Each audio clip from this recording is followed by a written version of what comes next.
so much, Mananda ji. जी मैं 15 सालों से जानती हूँ जो मेरे मेंटोर भी गाइड भी मेरे दोस्त भी हैं और मुझे टिक गाइड करते हैं कि जिंदगी के इस पड़ाव पर जिस तरह से मामा चलते जाते हैं कुछ मिलता रहता है कि जिंदगी का कहाँ चल रहा है। इसी कॉन्टेक्स्ट को आगे लेकर सबका काम सबका अभिनंदन करती हूँ, स्वागत करती हूँ। Welcome everyone to the education of commerce and industry business 25 and Vision 2047 conclaves all businesses join the force this is good morning हम सबका बोलते हैं और कहा जाता है कि विकसित भारत की 4 पॉलिसियां जरूर हम सभी को भी उसका छोटा सा संबंध बनाना होगा। तो चलिए मिलकर इस इवेंट की शुरुआत करते हैं और मिलकर इस इवेंट को बहुत अच्छा बनाते हैं ताकि जब हम घर जाएं इतनी सुंदर अनुभव हमारे पास है और हमें भी लगेगा that we contributed our bit to the nation for commerce and industry making India a greater economy in the world. Welcome and good morning ladies and gentlemen once again. To begin with the inaugural session, may I have the honor of inviting our guest on this. I request Dr. Edu Conclave, Professor Physical India Advisor ECCI and Chamber of Commerce and Industry to visit on this. I request Dr. Papal, Dean Academics, Jaipur School of Business to visit on this. I request Mr. Shankar Anand, President, Sai Indian Trust Association to visit on this. I request Brigadier Sunil Madrasa, who has been our mentor to visit on this. I request Dr. Edu Vice Chancellor, Maharaja Agastya Himalayan Rural University to visit on this. I request Mr. Govind Bhattadas, President, Akshay Patra Foundation and Vice President, Vrindavan Chandra to visit on this. I request Mr. Rajesh Gupta, Founder Chairman of Bhushan Consulting Dubai to visit on this. I request Mr. Sanjeev Sinha, Joint Administrator, Digital Bharat Murni to visit on this. I request our mentor, Mr. Kuleshekar Vijayasar, Honorary Chancellor, Shobit University, ECCI to visit on this. I request Mr. Panjat Sinha, Advisor, and Chamber of Commerce and Industry in the Business Conclave of 2025, Vision 2047 Conclave to visit on this. And ladies and gentlemen, with a huge round of applause, please join me in welcoming our chief guest for the day, Her Excellency Madam Jailis Dasdani, Ambassador of Montenegro to visit on this. Welcome, Madam. देश की जो राष्ट्रध्वज को अंतर्राष्ट्रीय पथ पर लहराएंगी हमारे chief माननीय हर मैडम मैडम अब हम as we do the aspects of commerce and industry together make it a biggest economy. How's that? Well, everyone, we will have to contribute our bit towards our country. इसके लिए हमें क्या करना है? हमें सोचना पड़ेगा कि इससे पहले माँ सरस्वती का आशीर्वाद लेते हैं और दीपप्रज्वलन के साथ आज इस इवेंट की शुरुआत करते हैं. I request Madam Jailis Dasdani, our chief guest, together with all the dignitaries of our lives, to kindly proceed towards the lighting of the lamp.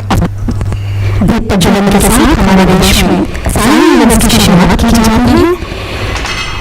Saraswati का आह्वान करती ताकि वो अज्ञान को मिटाकर ज्ञान के समंदर में हम सबको एक दिशा दिखाएं. The design built into the internet, the divine form which will uplift us from all ignorance and lead us towards the divine.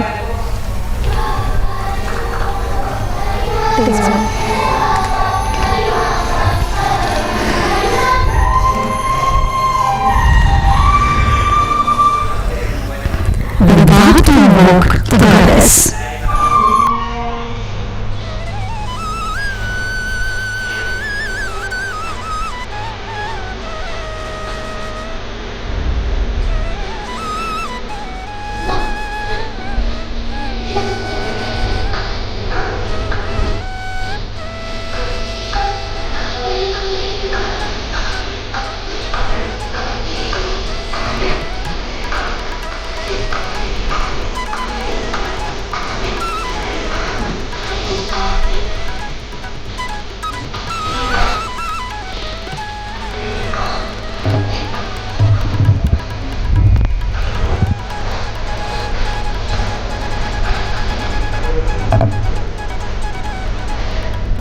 Thank you everyone for lighting the star of knowledge. As I delve into the intellect which will lead us to cling towards the divine. Thank you so much once again. As we begin this business vision 2047 conclave, it fills my heart with gratitude as well clear our path towards the Viksit Bharat. Having said that, I now request Dr. Nimit Gupta, Professor, Fraser Valley, India, and Advisor, Elite Chamber of Commerce and Industry, to present the welcome speech. Dr. Nimit Gupta. Thank you, Dr. Sunita. Good morning to one and all. It is my proud and privilege to provide the welcome speech on behalf of ECCI. Before I go on with reference to what is the context today, let me put forward this thing in a very clear tone that we are here not for today, not for tomorrow, but for a greener future tomorrow. On that way out, it is our duty and responsibility to think in those particular ways by which we can lead our generation and make this nation proud, as the vision says, 2047. I welcome all the panelists on the dais and the delegates of the dais, all the sponsors and the participants to this elite gathering of Business Education Conclave. Rightly said that innovation is the key for success. But where this innovation comes from? Is it being practiced in a business school? Or it is being implemented in the organization, and if there is a gap in between, there comes a huge disconnect. Across with it, there comes a government, there comes the regulations and whatnot. To have a deliberation on that is what the key essence of this particular session, and that is what we are meant for. We are proud and privileged to have a gathering spanning across industry, academia, embassy, and representing all the particular walks of the life. Therefore, it becomes our duty to be very, very informative in providing our views, understanding the discussions, and making the pathway forward to it. So, on this behalf, I would like to welcome all the panelists on the dais and request them to please throw their lights with reference to how innovation, sustainability, technology, and the ecosystems are making the things happening for India right now, and how that can lead to the shaping of new India, as the vision says, 2047. All the best to everyone. Thank you very much for being there in this beautiful morning. Thank you. Thank you so much, Dr. Nimit Gupta. That really sets the stage for this Business and Vision Conclave, focusing India 2047. I will now request Madam Deepti and Mr. Manvendra Kumar, together with Mr. Parijat, to welcome our chief guest, Her Excellency Madam Janice Darbari, with a plant which will showcase the Green Initiative, and also with a show that showcases our warmth and love from the portals of Elite Chamber of Commerce and Industry, Business 2025 and Vision 2047 Conclave. Welcome, ma'am.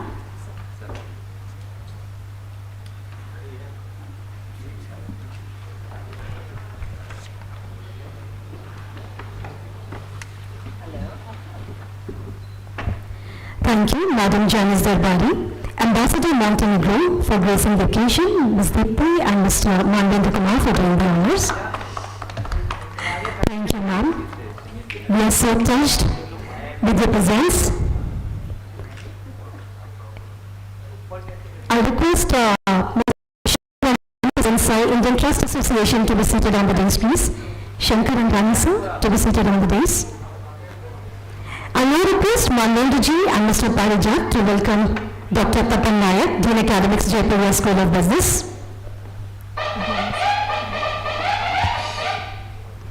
The day is filled with so much of delight and pride as we set the stage for the Business 2025 and Vision 2047 Conclave. Thank you, Dr. Papal Nayak, Dean Academics, Jaipur School of Business, for gracing the occasion. Manvendra ji and Parijat ji for doing the honors. In the same breath, I request Manvendra ji and Parijat ji to welcome Mr. C.A. Shankarandani, President Sun Indian Trust Association. I request Deepak sir also to join us in doing the honors.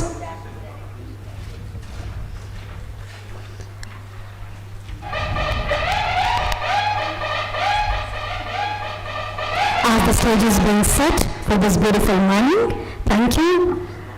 C.A. Shankarandani ji, President Sun Indian Trust Association.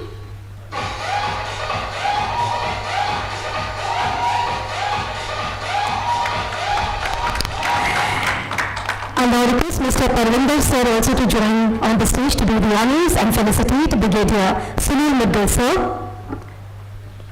Brigadier Sunil Mudgal sir is a motivational speaker and he always inspires us with his beautiful speeches at different platforms.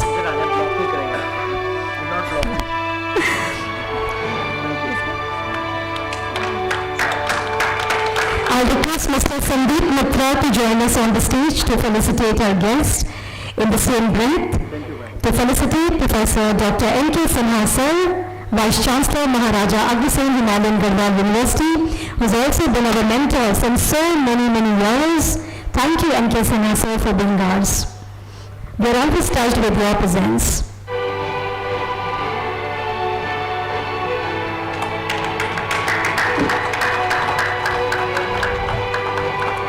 And I request Mandendra ji and Deepak ji Parvinder sir to felicitate and honor Shri Govind Datta Das ji, Regional Head, JK, JNK and Delhi NCR, and also taking care of the Vrindavan Chandrodaya Mandir and also being a part of Akshay Patra Foundation.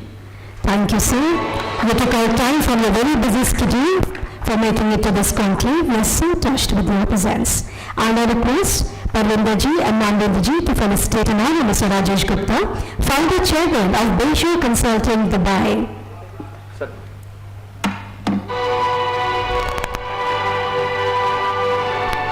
For all of us will remember this day as we discuss upon different aspects of commerce and industry. In the same breath, I request Mandendra ji, Parvinder ji, Deepak ji to honor Mr. Sanjeevan Sinha, Joint Administrator, Digital Bharat Nidhi, being the part of Government of India. Thank you, Mr. Sanjeevan Sinha, for gracing the occasion. Mandendra ji, Deepak ji, Parvinder ji for doing the honors. In the same breath, I request Mandendra ji, Parvinder ji and Deepak ji to welcome and honor our mentor, our motivator, our pillar of strength, Shri Kumar Shekhar Vijayendra ji, Honorable Chancellor, Shobhit University, Delhi NCR.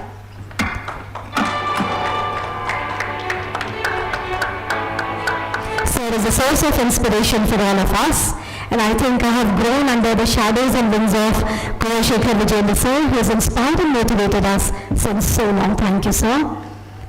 I now request Mandendra ji, Parvinder ji and Deepak ji to welcome and honor, I think, yes, Nimit Gupta sir, yes, Dr. Nimit Gupta sir, Professor of Fraser Valley, India and Advisor, ECCI.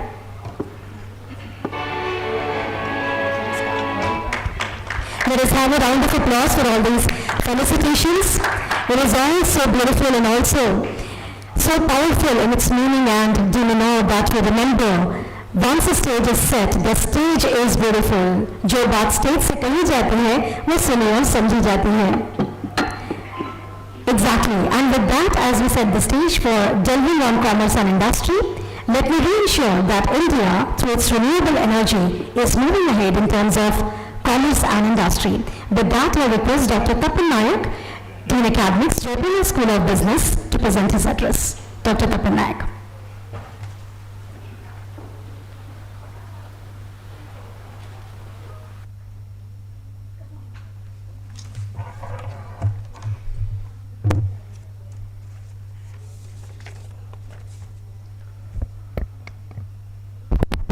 Thank you, Dr. Sumitra.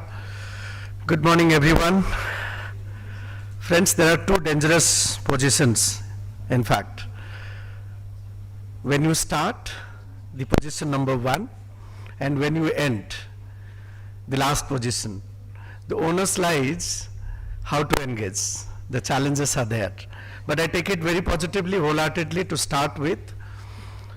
My it's my pleasure and pride to be there on the dais, respected dignitaries on the dais, Her Excellency, of the dais, industry stalwarts, academicians, students, and my dear friends.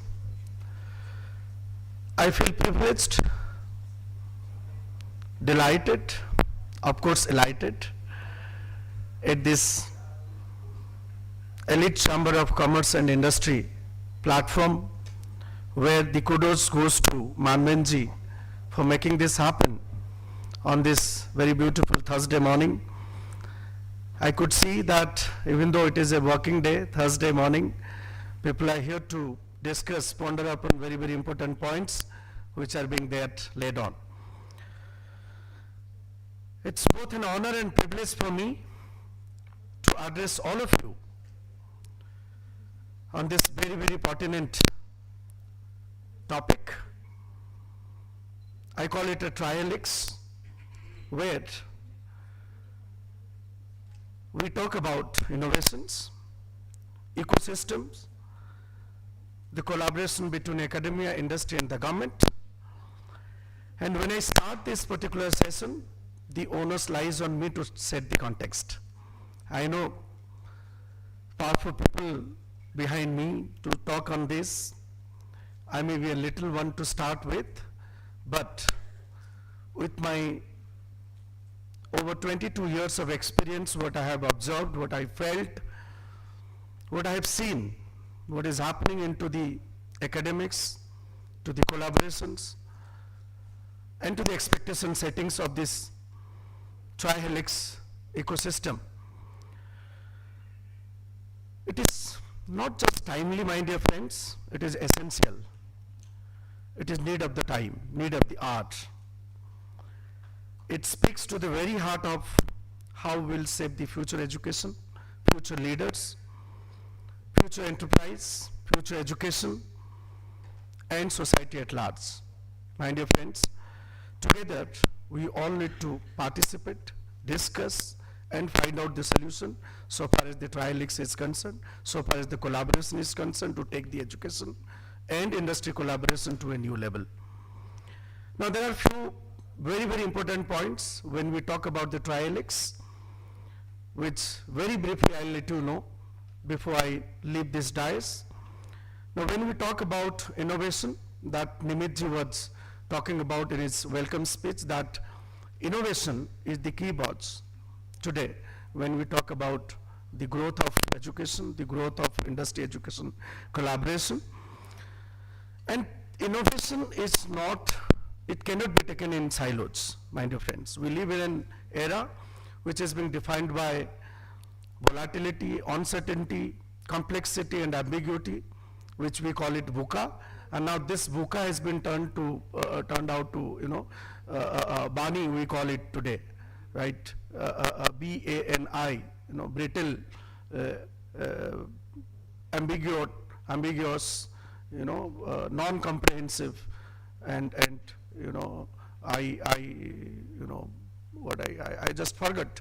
But I mean, what I'm trying to tell you is that in this volatile world, innovation plays a very, very crucial role. Whether it's combating climate change, enhancing public health, revolutionizing education through AI, or solving the agricultural crisis, innovation is the engine that drives the progress.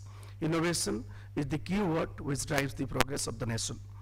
But it doesn't happen in isolation, as I said in the beginning. It requires an ecosystem, an environment where ideas are cultivated, tested, funded, and scaled. This is where this trialix model is going to work, where the academia, the industry, the government, they all comes to play the bigger role to take the collaboration to a new height. Second point, the innovation ecosystem, what exactly does it look like, right? An innovation ecosystem is like a rainforest, my dear friends, which is diverse, independent, adaptive, and constantly evolving. Each actor in this ecosystem plays a distinct yet interconnected role. What are these roles? You know, being an academician or the academics, we call it as a powerhouse, which produces the talent, the research, and the curiosity among us, the stakeholders. Second pillar, the industry, which brings market understanding, funding, and a drive for scalable solutions. And the third most important pillar in this trihelix is the government, which provides regulatory framework, public policy, funding incentives. When you collaborate all these three, that gives a rich understanding when we talk about the collaboration between academic, industry, and the government. When these three factors, three forces indeed collaborate with an intent, I repeat, that innovation becomes inevitable. So the point innovation which I'm trying to talk is in the center stage, which is going to define the entire ecosystem of the industry, academia, and the government collaborations. Thirdly, the power of collaborations, some of the examples when we talk, I may not go details into these collaborations, but you can definitely think of Silicon Valley of USA, the ISRO Academia startup in India, then the Germans Fraunhofer Institute's collaboration. These are the few examples, may not be limited to this, but these are the most important collaborations we talk about. And how we size this opportunity. This is more important. When you talk about collaboration, that collaboration needs to bring out something. What is this? What is the benefit? What is this opportunity? India stands at the cusp of its innovation revolution with the National Education Policy 2020. We have begun to break the silos that have long separated research, teaching, industry relevance. They are being initiated through, and most of them, I mean, we know and we practice. First is the innovation cell in university and institutes, which has been initiated by the authorities, may it be AICTE, may it be UGC, may it be DST, okay? Then the Startup India and the Hotel Innovation Mission by the Government of India. Prime Minister Gati Shakti, which aims to boost infrastructural collaboration. The PLI schemes, okay, which inviting the industry and the industry to co-develop the technology, because technology becomes inevitable now. This has to be taken care of, right? When we talk about in the era of AI and machine learning, technology cannot be kept aside. Yet we still face challenges: bureaucratic inertias, fragmented incentives, and curriculum that's often disconnected from the industry needs. So the challenges, what needs to be done? What this collaboration, this trihelix is going to put. What needs to be done? Building a collaborative culture, right? First point to be taken care of is the curriculum co-design. The academia and the industry must cooperate. The programs that are relevant to evolving market demands, especially the skills which market is needing, especially in the area of AI, green energy. We talk about sustainability, Nimit was pointing out in its welcome speech, biotech and digital transformation. Second key point to be taken care of, joint research and incubation. We are talking about the Ontal Incubation Center, right? Establishing centers of excellence co-funded by industry and government, where students and researchers solve real life problems. IIT, I mean, the best example you can talk of, there are many, but I can point out one, that is IIT Madras Research Park is a great example. Then the third key point is the internships and the faculty immersions. Let students to intern with the industries, but also allow faculty to immerse themselves in the corporate research and design or policy making, bringing practical insights back to the classrooms. That is more important, because classrooms and industry practices cannot be happening in isolation. And the fourth most important point is simplified policy frameworks, which is needed. And I'm sure this current government is doing a lot for this perspective, that the government is acting as an enabler, not just a regulator. And this credit goes to the current regulations, so far as the AICT, the UGC, or the DST we are talking about. They are not just acting a kind of regulator, they are acting as an enabler. this is the most positive point today we are observing. The fast tracking research grants, simplifying startup registrations, providing fiscal incentives are the crucial points today we are talking about. And fifth, the innovation culture and the mindset. The most important thing is mindset. Everything is there, but we do not want to do things. So that is need to be taken care of. Finally, we must nurture a culture of experimentation where failure is a learning tool, not a stigma. That we need to build upon in the minds of the students, in the minds of the faculty, in the minds of every stakeholder, right? It's not a stigma. It should be a learning tool. We say that when you win, you celebrate, but when you lose, you experience. So that is most important one. Let students to think beyond the exams, beyond the assessments, evaluations. Let institutions reward creativity. Let industries invest in risk-taking processes. And this is very, very simple. Someone has to come out to think about the risk-taking things. Now, before I finally wind up, there are some points, I call it a call of action, that what needs to be done. The points need to be now separated. I mean, what the academicians are going to do, what the industry people are going to do, what lies with the government, and what lies with all other stakeholders with a positive mindset. The first one is the academician in this room. I urge, let's teach not just what it is, but it should be what could be. Let us open our doors wider to startups, to government labs, to industry experts, and to the industry leaders.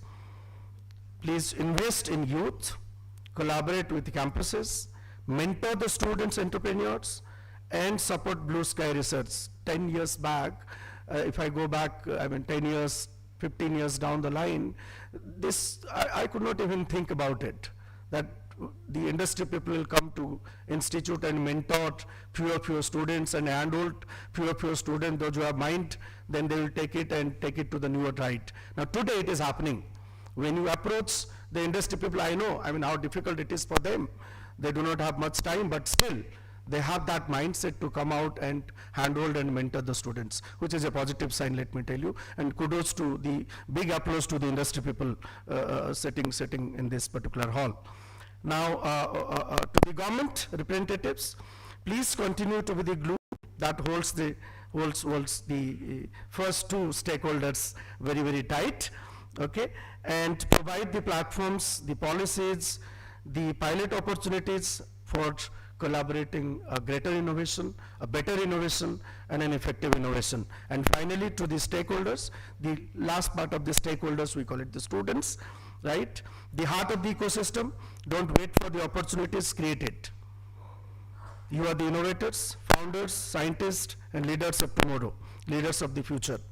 Dare to dream and equip yourself to build. Finally, as I look ahead, it is clear that no single institution, industry, or policy can drive the innovation alone. We must embrace a new paradigm, which in the beginning also I told you that it's a trihelix where we need to collaborate with each other, whether it is academics, industry, or government, or the students. Together, we can put our effort to make better India, progressive India, Viksit Bharat by 2047 to fulfill the expectations and dreams of the current government, or dreams of 140 crores of the population of India. Thank you. God bless you all.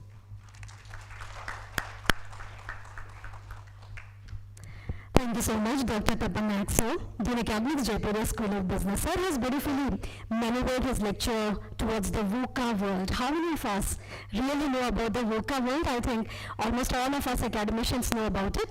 It's time that the VUCA world has a synergy with industry and academia together. Having said that, ladies and gentlemen, I will now request CA Shri Shankar Andani, sir, President, Sai Indian Trust Association, to present his address. Sir.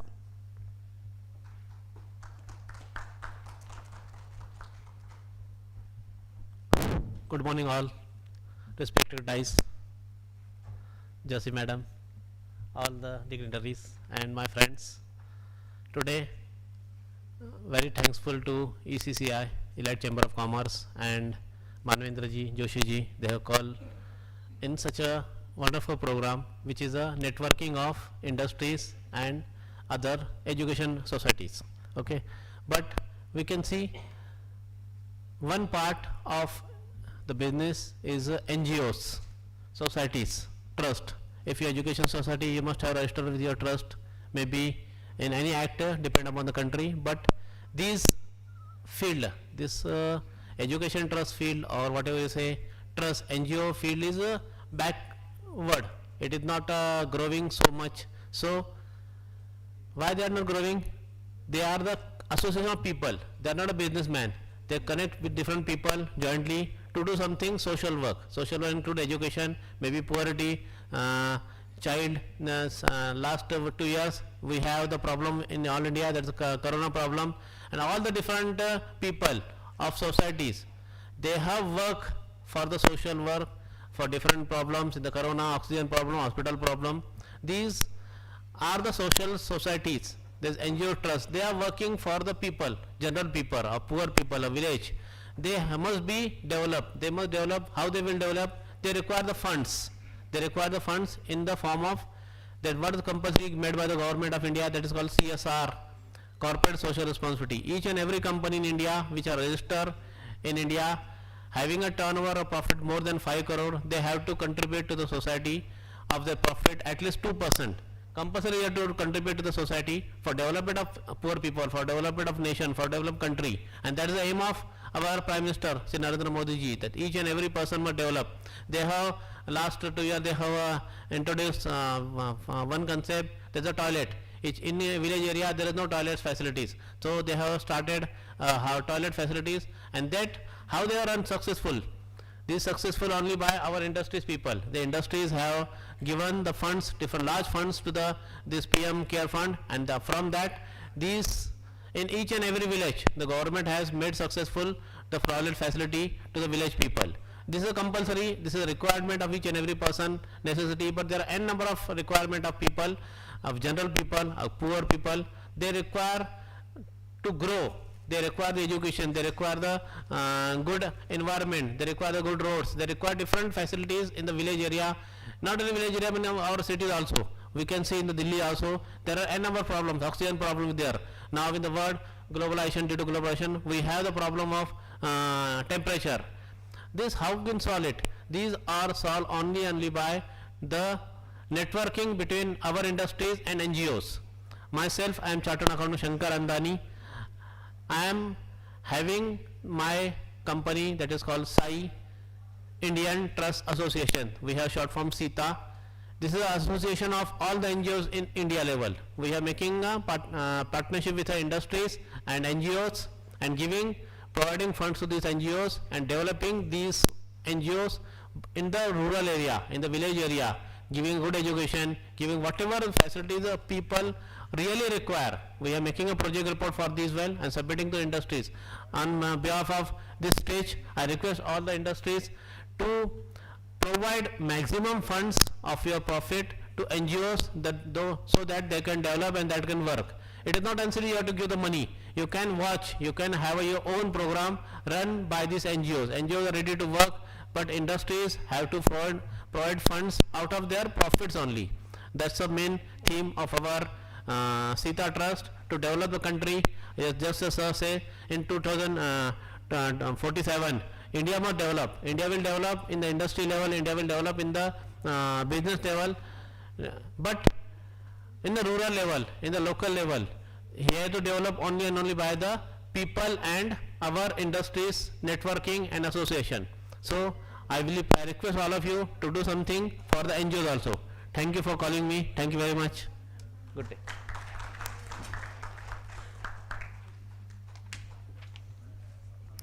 Thank you so much, Shankar Andani sir. Well, everyone, they say that the dreams have to be big, the ambitions higher, but commitments very deep. Do we believe in that? We have to. Having said that, I now request Brigadier Sunil Mudgal sir, who's been a motivational speaker. Sir has also worked under different capacities after his retirement from Government of India. Sir की बात सुनकर ना आपको एक जज्बा और जुनून एक अलग सा फील होगा ही, और घर जाकर उनकी एक एक बात याद आएगी, है ना सर? ब्रिगेडियर सुनील मंडल साहब, over to you.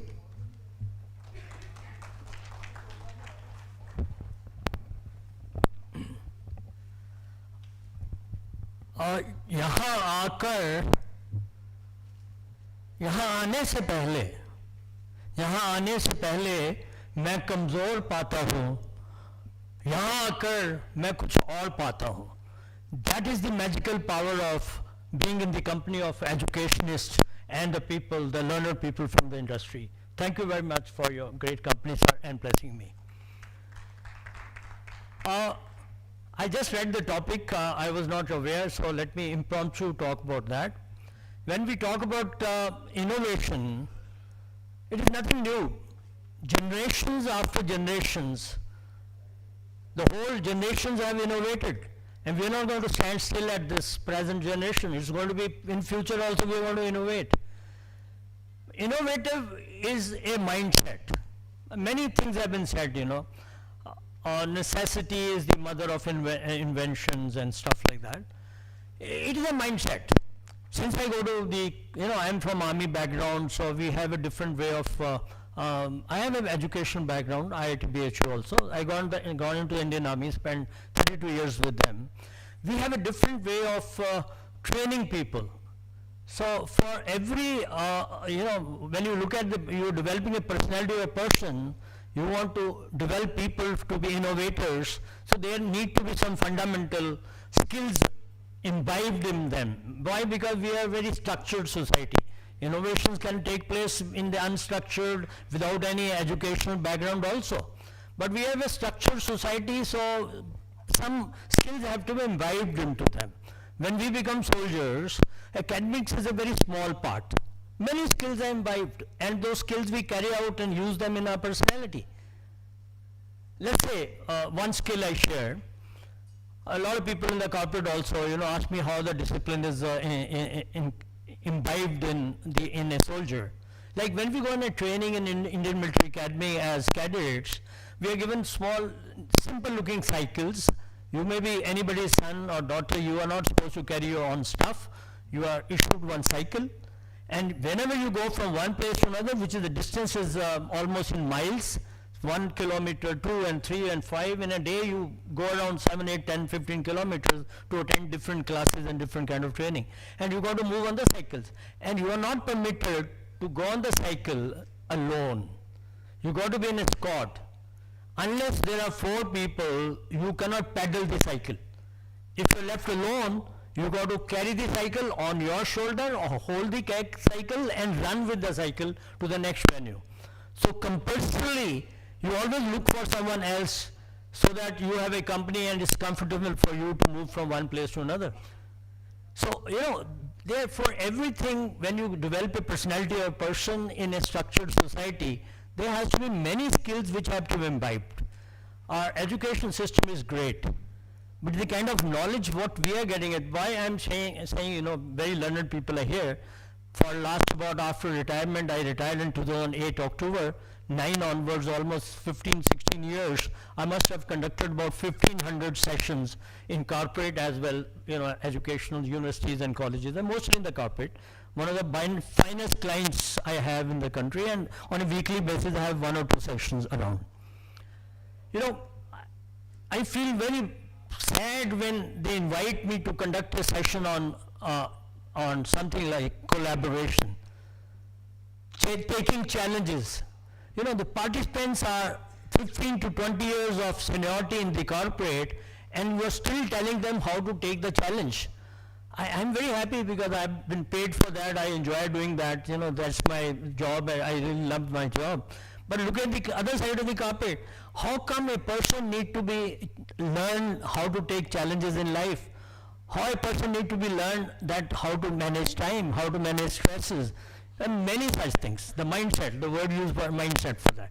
So in a structured society, when we, send out of the mill people coming to the corporate or going out and doing innovations and research and stuff like that, basic skills have to be not only taught by knowledge, they have to learn by experience.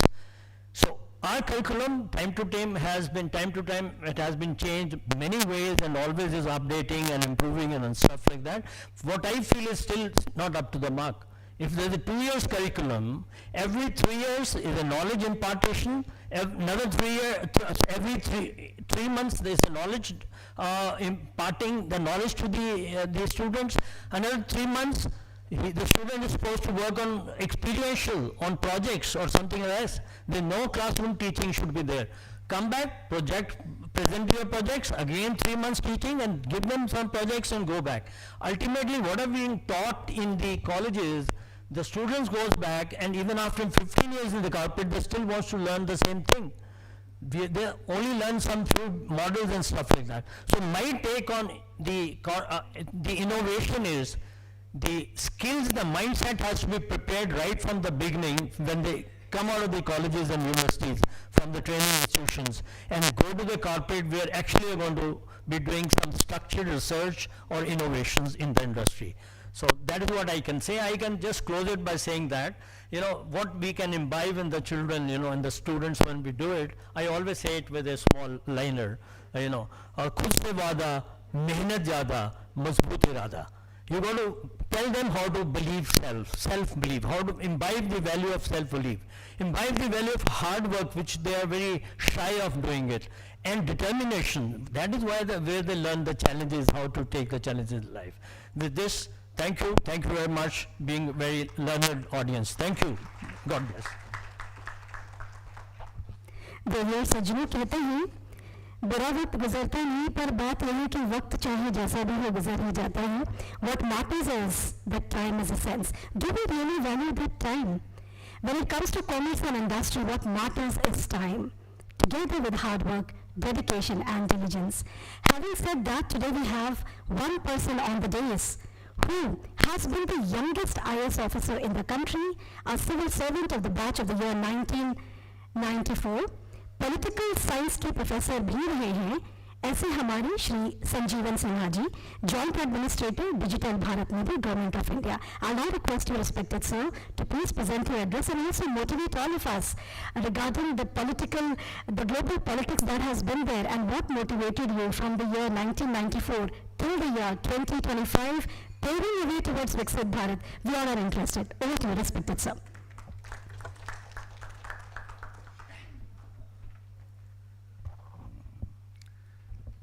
Esteemed panelists on the dais, friends, मुझे नहीं लगता कि हिंदी समझने में हमें किसी को दिक्कत होगी, बट मेरी एक प्रेफरेंस है कि मैं हिंदी में अपने को कंफर्टेबल पाता हूँ, तो मेरे साथ थोड़ा बियर कर लें.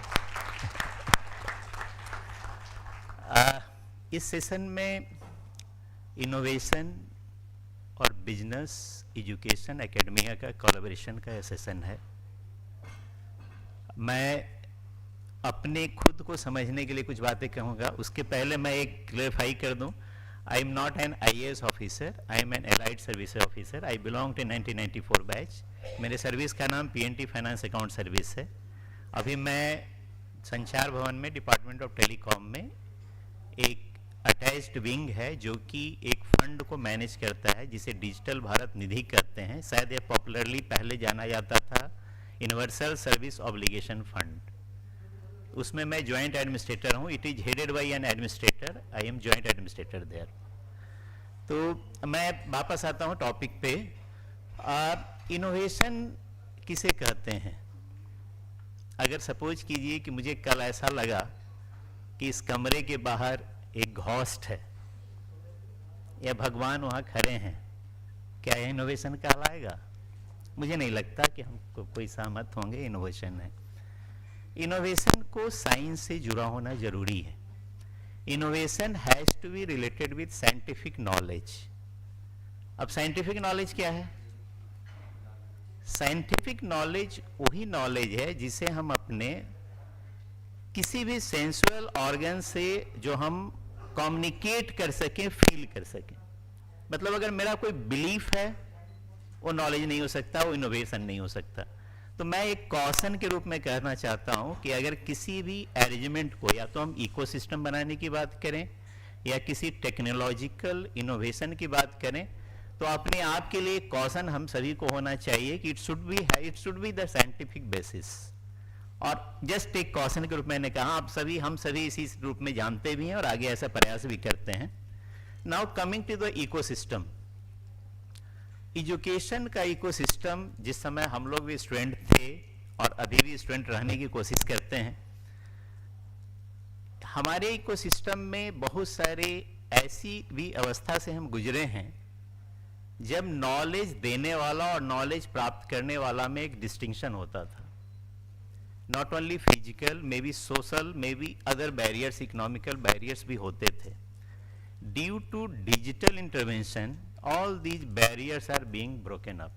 सब टूट रहे हैं, छूट रहे हैं, और हम सभी अगर पुरानी सोच को रखेंगे तो शायद वक्त से काफ़ी अलग रह जाएंगे। तो जिस तरह से, मेरा तो ऐसा मानना है कि जिस तरह से हम लोग गाँव में बात करते हैं कि जहाँ सड़कें बनेंगी वो मेरी एक मांग है, बिजली की व्यवस्था वो भी मेरी एक मांग है, शायद हम सभी एज ए सिटीजन ये मांग अब होने लग गई है कि हमें कनेक्टिविटी मिले, डिजिटल कनेक्टिविटी मिले, ये भी मेरी उतनी ही बड़ी मांग है जितनी एक सड़क और बिजली की मांग है।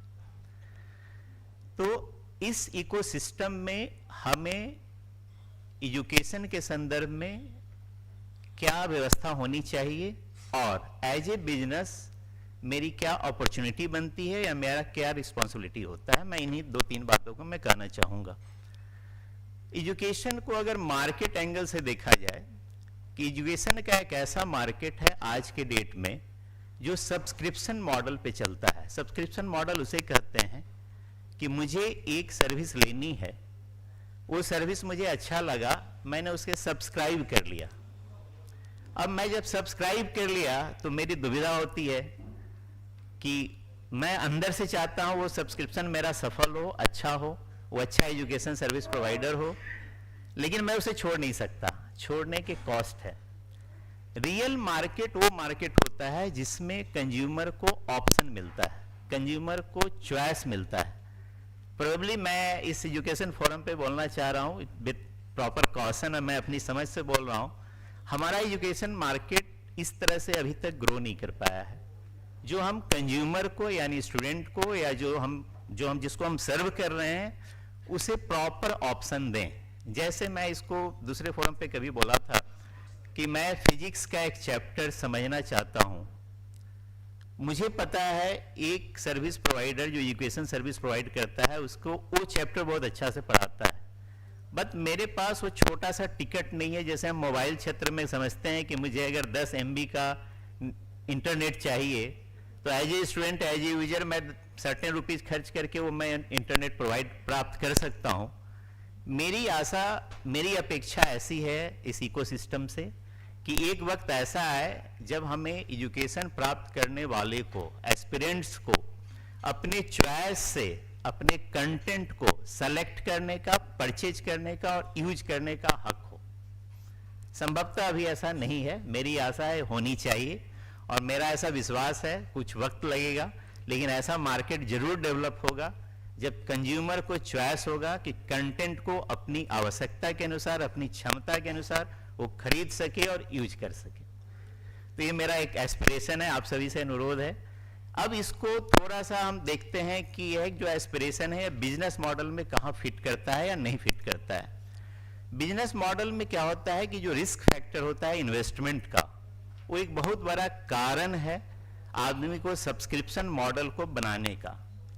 अगर हम सभी अपने कंटेंट के बारे में, जो चीज हम सेल कर रहे हैं या जो हम ला रहे हैं उसके बारे में अगर कितने कॉन्फिडेंट हैं कि वो एक एज देता है मुझे, तो मुझे लगता है वो मार्केट बड़ा स्ट्रांग होगा। और जब तक हम क्वालिटी नहीं लाएंगे अपने कंटेंट में, शायद हम इस तरह सैसे में एजुकेशन इंफॉर्मेशन सेल करने या प्रोवाइड करने की स्थिति में नहीं आएंगे।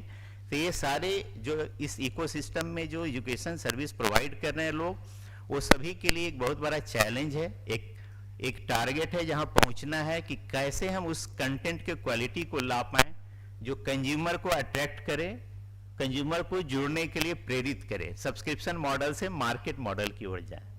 तो ये मेरा एक एस्पिरेशन है, इस फोरम पे मैं कहना चाह रहा हूँ। दूसरी बात मैं कह रहा था, डिजिटल जो ये है, इनफैक्ट इस कंट्री का बहुत बड़ा हिस्सा जो रूरल एरिया है उसमें और अर्बन एरिया में जो डिवाइड है सुविधाओं के मामलों में, स्पेसिफिकली एजुकेशनल एक्सेस के मामले में, वो निश्चित तौर पे या डिजिटल इंटीग्रेशन ही दूर कर सकता है।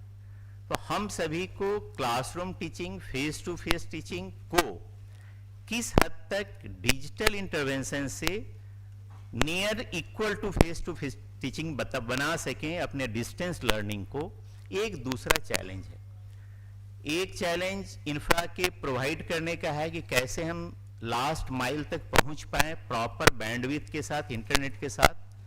दूसरा चैलेंज यह भी है कि जो फेस टू फेस इंटरेक्शन के एडवांटेजेज हैं, जो एक इकोसिस्टम है, उसको कैसे हम रिप्लिकेट कर पाएं डिस्टेंस एजुकेशन में थ्रू डिजिटल सपोर्ट सिस्टम। हमें लगता है कि आज से 10 वर्ष बाद कभी इस फोरम पे हम लोग ऐसे बात करेंगे।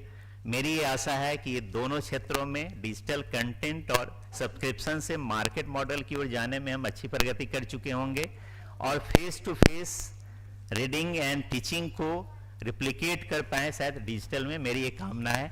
धन्यवाद।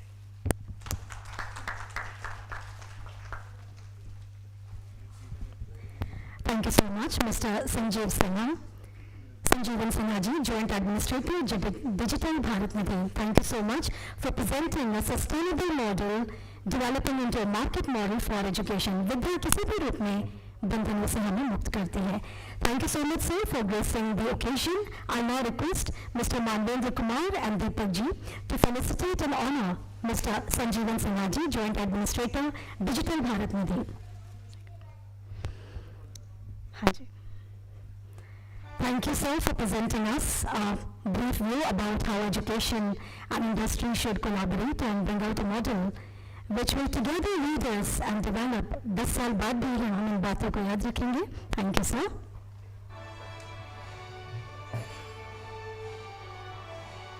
We are so touched with your presence and will always remember your beautiful words. Thank you, sir.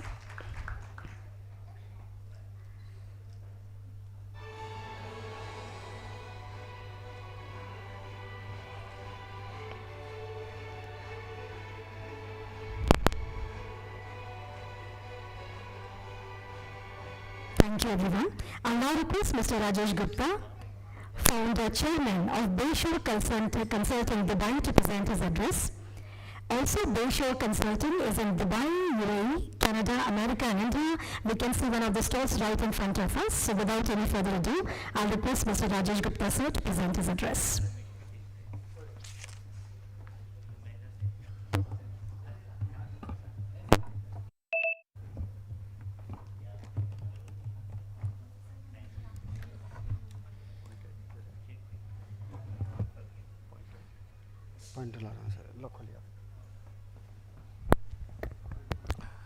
Good morning and thank you for the kind introduction. My name is Rajesh Gupta and I represent Bayshore. We are a business advisory firm and we are based out of UAE, Dubai, but we have representation in North America, out of Canada, as well as out of India, where we look at our India-centric and Asia-Pacific business. It's great to be in the company of some esteemed fellow panelists as a distinct guest here. I'm here basically to present the opportunity for Indian businesses to move internationally. And today we are going to talk about, and my team has put together a few slides in terms of what the opportunity is for Indian businesses to be present in UAE particularly, and if there are any particular further interest, we will absolutely be delighted to help you with setting up the businesses on education platform, be it universities, be it schools in UAE and other parts of the world. As I said, a small introduction about Bayshore Consulting. This is a business advisory firm where we actually help a lot of Indian businesses move internationally, and it's absolutely incredible to see the great work which has been done in India. And we at Bayshore, are strong believers that we can actually leverage the work which has been done out of India to take it internationally. It's a huge market out there. UAE, with the Indian great diaspora there, are absolutely very ready and very, very keen to see more of Indian education institutes be actually present in UAE, be it Dubai, be it Abu Dhabi, and I'm sure many of us have visited Dubai, and it feels like after a while to be living in India, if I may use the word, a better part of India, but absolutely it's an extension that we see. What we're going to cover today is, a few things in terms of, what the connectivity is, what the opportunities are to be able to set up either a branch offices or standalone campuses in UAE, in Dubai, Abu Dhabi, and other Emirates. And what will it actually take in terms of the steps, accreditation, what are the logistics involved, what are the investment involved, and how does one go about setting up either the branch campuses or the satellite campuses to be able to, provide Indian education to the growing Indian diaspora there. We talked about linkages between UAE and India. UAE, if it's surely a much smaller country than what we have in India. Of the total population of 11 million, about 1.25 crore people, good 30% of them are from India, right? Which I guess is a very strong representation of any ethnicity in any international country. I personally have worked and lived in almost 5 countries across the international network. But UAE is one country that I found that the Indians are very dominant. They are dominant in running businesses, they are dominant in running large organizations, and they are all over the place there, right? So, after having visited and have lived in various countries, Dubai is where I find myself to be at home, next to my my birthplace in India. For a little background, my Janmabhoomi has been India, but my Karmabhoomi, unfortunately, has been outside the country here. But living in UAE, and I've been living there for the last 20 years, I feel very much at home. So that is the Indianization of the market there, right? It is absolutely, I'm sure many of you have visited the place, and it is absolutely incredible the work which has been done there, the infrastructure, the first world infrastructure which has been created, right? There's a large Indian diaspora, or as I said, almost 30% of the country is Indian, but Indian companies are also the most dominant companies in the UAE, right? Almost 60% of the companies are owned and managed by Indians there, which is absolutely incredible to see, right? There are high standards of living there, and education, apart from other sectors, is one of the fastest growing sectors in the economy there, right? I have just put up a picture of a recent article in Times of India that many Indian entrepreneurs who have done well, high net worth, if I may use the word, are looking to move outside UAE, and they are actually seeking a second home for them, right? This has been the trend that we have seen, and UAE has been a preferred destination for the reasons that it's so close to India. And there is no personal tax there, so which I guess is a better advantage there.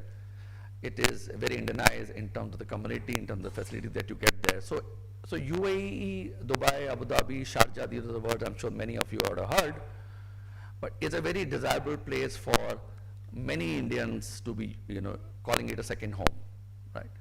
And this is where the opportunity comes that if the families are moving there, there is absolutely an opportunity and a requirement, if I may say, for world-class education. And this is where I see a lot of opportunities in the Indian education sector to be actually expanding themselves to UAE in some shape and form.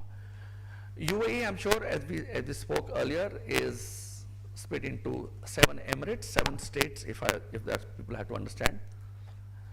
It is Abu Dhabi, which is the capital city, which is Dubai, which is the face of the country, if I may say. It is Sharjah, and there are other smaller 4 emirates. You can understand them as states there. But Dubai actually leads the way in terms of attracting the most number of people, the number of talent, the investment, the retail, the tourism, Emirates Airlines. You've seen all the glossy pictures, tallest building, all the flashy stuff that goes on there. So Dubai is an educational magnet for just not Indian educational institution, but they come from all over the place, right? And as we speak, I'm going to show you some trend. Dubai, from a Middle East perspective, but increasingly from an international perspective, is growing as a hub. Historically, and we have had some discussion yesterday with a few people that we met, historically, people had looked at, US, Canada, Australia, Singapore, UK. Those are the countries which have been, having very predominant in educational institutes there. But over the last 8 to 10 years, Dubai have started to attract many and most of the educational institutes which have been there have done well for themselves in their home market, including India.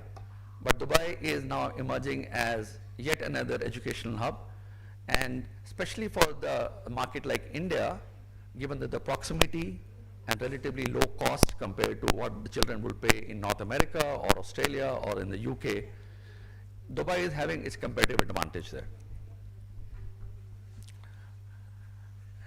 If I were to look at educational sector and if I split it between schools and universities,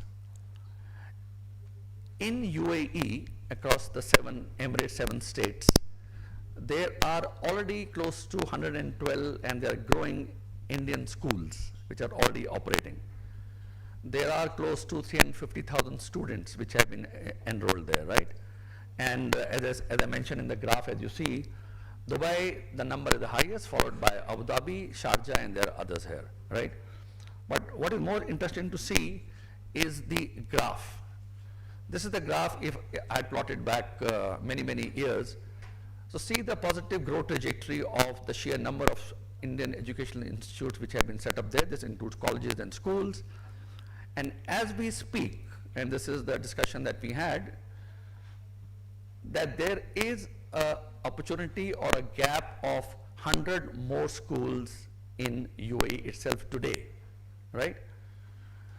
The number of Indian diaspora, which I had mentioned earlier, they are 30% of the total population, but the numbers keep growing. And with every family moving into the UAE from India, surely there is a need for having education for the children, right? The population is growing, but unfortunately, the sheer number of institutes which provide Indian education are not growing with that same space. And as a result, there is close to 100 schools which are less than what the demand is for today. If I was to plot that graph over the next 5 years, this gap can very easily be a gap of 200 schools which are required there. So the point I'm trying to make here is that there is a huge opportunity of setting up new schools in the UAE just to cope up with the current demand, and the future will surely bring more demand as well. Just to give you a perspective of some of the universities, and I've not included schools here, which already have taken advantage and have set up their international campuses in UAE, in Dubai, all right? Like Amity is already there, we have BITS Pirani, we have Manipal, Symbiosis, SP Jain, and very recently, there is an IIT Delhi campus which has been set up in Abu Dhabi as well, right? But these colleges are not sufficient enough to be able to cater to the demand which is there out of the Indian diaspora which has been living there for and people have been living there for generations, right? In UAE, there are broadly, given that it's a very international society there, people from all over the world come and stay there and call it itself as their home. There are broadly 3 curriculums. From an Indian context, there is CBSE and ICSE. From an international perspective, there's British, which is IGCSE and A levels, and there is IB, which is catering to the international curriculum, which more caters to the international community there, right? But what is most attractive from my past experience, and if I were to share my experience, I got 2 boys, now they are grown up, but they went to an Indian school in Dubai, right? And me and my wife have been extremely happy and satisfied with the level of education that they got there. But we feel that there could be more schools, more opportunities, more choices, and that's where the gap and the opportunity is for the Indian schools to set up in Dubai, in Abu Dhabi, in UAE, and make a mark, but very, very, welcome, and there is anticipation, and there is a gap that, there's opportunity to fill that gap and take your international campuses there. Let's understand that just like in India, there, education is a well-regulated kind of a domain, right? And there are several authorities which would manage, be it schools, be it colleges, be it polytechs, and be it higher education there. So for schooling, which we say from KG to grade 12, there are authorities called, which are different, because there are authorities which are at a federal level, and there are authorities which are more at a Dubai level or Abu Dhabi level. And for higher education, this is something which is important, because higher education is dealt at a federal level. There are hardly anything that happens at the Dubai or Abu Dhabi level. It has to be done at the statewide level, and there are other stakeholders which are required to be taken care of. See, in terms of the gaps in schooling, and it actually will follow the distribution of the Indian population between Dubai and Abu Dhabi. So Dubai, given that most of the people live in Dubai, there is absolutely the biggest opportunity there, and there are schools which tier to the top tier. There are schools which is the bulk bracket in the middle, which cater to the median, and there are schools which are catering to the lower end of the spectrum there as well. But the opportunity lies in all three. The current schools which are there in the UAE are not able to cater, and the bigger opportunity is in the middle tier, where I see there's the biggest demand there. The fee structure, and from a commercial perspective, if I may say, is absolutely very credible. In India, I can see that the cost of education is still relatively affordable, which is a brilliant thing to see. But from a P&L perspective, because absolutely education is a very noble domain, but there are commercials involved. There are higher propensity of people who are willing to pay for top dollars, if I may use the word, for quality education there. And this is where we find a lot of attractiveness coming in from schools and colleges that you saw have already moved in. That for a similar curriculum, the fees that they're able to charge to the students who join there is in multiples of what they are being paid here, right? So which again is an added opportunity there. And this is not just in schools, but in colleges as well. To give you a flavor, when my elder one was going to grade 12, senior school,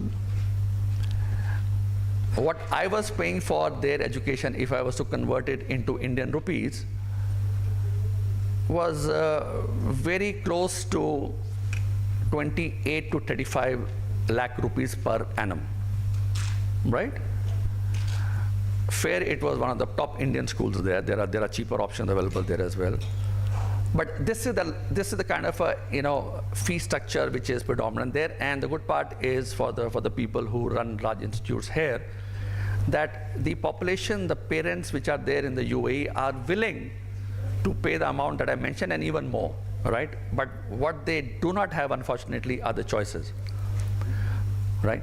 So which is again an opportunity for many of the large educational institutes, that if they were to do their financial projections, they will find that UAE will offer them very good returns on the investment of what it takes to set up a campus or acquire a school there. That's the way they want to do that, right? On the investment which is required.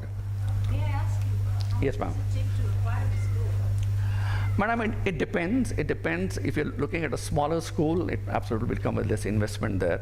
But if you're looking at a larger school with full campus, a playground, and a hostel facility, that would be a different number altogether. But there are choices available. There are choices available. Does the government give the land at a subsidized rate for education? Madam, they do. There are designated academic zones which the government have created, and the rules and the regulations are much less stringent.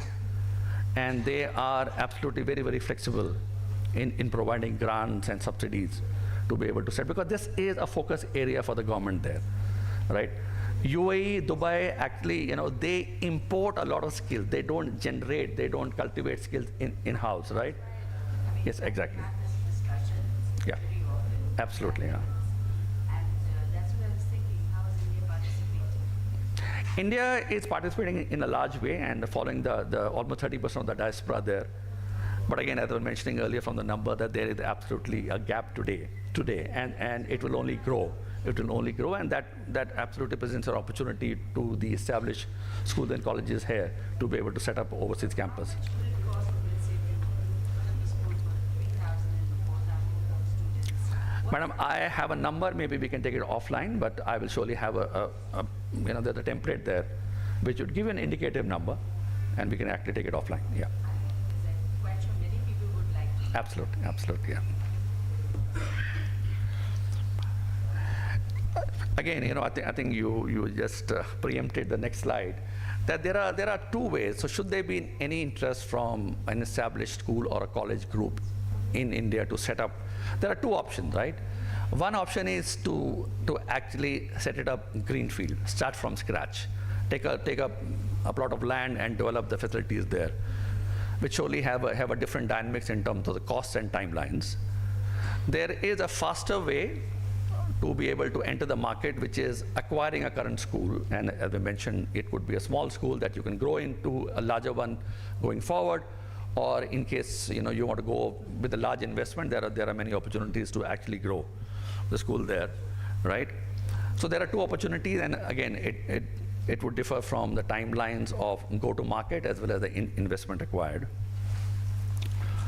So basically, if I was to look at the journey, and if that's the question we asked here, that what do I need to do? Should there be an interest from any of the groups here to establish a setup in UAE, any of the location, right? It all starts with you doing your initial feasibility and planning, and this is where me and my team actually works with many of the investors just to present to them the opportunity and what will it take to realize that opportunity, right? The feasibility study, if I may say that. Then I think based upon the plan which has been agreed and the investment being arranged, then you go and look for a piece of land, which I guess there are many designated areas which the government is actually promoting as academic cities that we have in Dubai and in other parts of the country there. Then we have to take all the regulatory approvals, and there are several of them based upon the curriculum and the accreditation which are required there. Then there are licensing procedures which are required. Then I think the staff hiring and enrollment becomes very, very important, and many would choose to basically take their staff from India, but many choose to also commingle them with the locally hired staff as well, right? So that's an option available, and that's the advantage of schools and colleges which have been set up here, that they can have cross-fertilization of the existing setup that they have from academia perspective, and also hiring the local talent there. Right, and then there are regulations which are done by the authorities there, but it's a step-by-step process there, and typically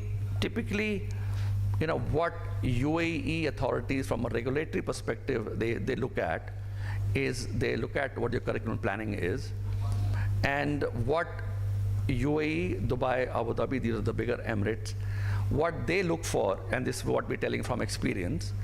They look for the university's QS ranking, or they look at the THE ranking, which is the Times Education ranking there, right?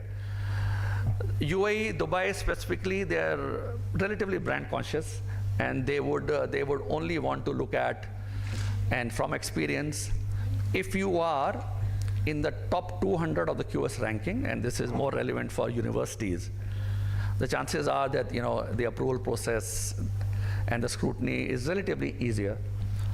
Anything below that is a bit of a challenge, and that's, a challenge when I say it is not a no, but it takes a little more time to go through the application process and be able to get the final approval there. But should you be in the top 200, from experience, and we have had experience with 2-3 schools which have been an international school, not unfortunately not Indian, they have been rather easy to get the approval form, right? But there is no restriction, no such thing that they look at for schools. And that's a conversation that we had with some of the fellow panelists that we have today, is that setting up a school, given that there is a crying demand of 100 schools already short, is relatively easy, because they are welcoming, I wouldn't say almost anything, but they are not very picky in terms of the world ranking. And I don't think the schools have a QS ranking. It's primarily universities, right? So this is where the opportunity is, but again, you know, this is not a qualification, but it is more of their preference. But if there is an interest from any of you to, you know, talk to us and we can represent you there, feel free to approach us, right? And what is increasingly interesting is that the Indian universities, or maybe universities is what I stick to, when they do in fact set up their branches, or a branch or a standalone campus there, they actually, you know, there are 2 or 3 motivations to do that. One is, as I said, to capture the home market, which is people, families, children who are actually living and studying in the UAE.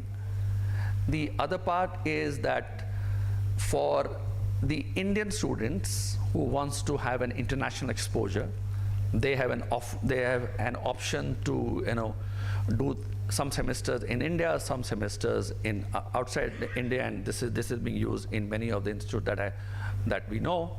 That again becomes an attraction. Yet another attraction is that if the universities kind of get full up there, they can offer seats in Dubai in their campus, so which again becomes a bit of attraction and attractive for the children because it is the same curriculum, and Dubai, you know, is closer to India, is 2.5 hours away from Delhi, even closer than to Mumbai and to down south. Same level of education, same academia, the degree is the same. So when I do get a degree out of any of the colleges which are operating in the UAE today, at the end of my 3-year or 4-year program, it does not say that this is from the Dubai campus, right? Because the curriculum is exactly the same, the accreditation is the same. Should there be a need for them to have a stamp of a Dubai campus, it can be obtained, but there is no difference there, right?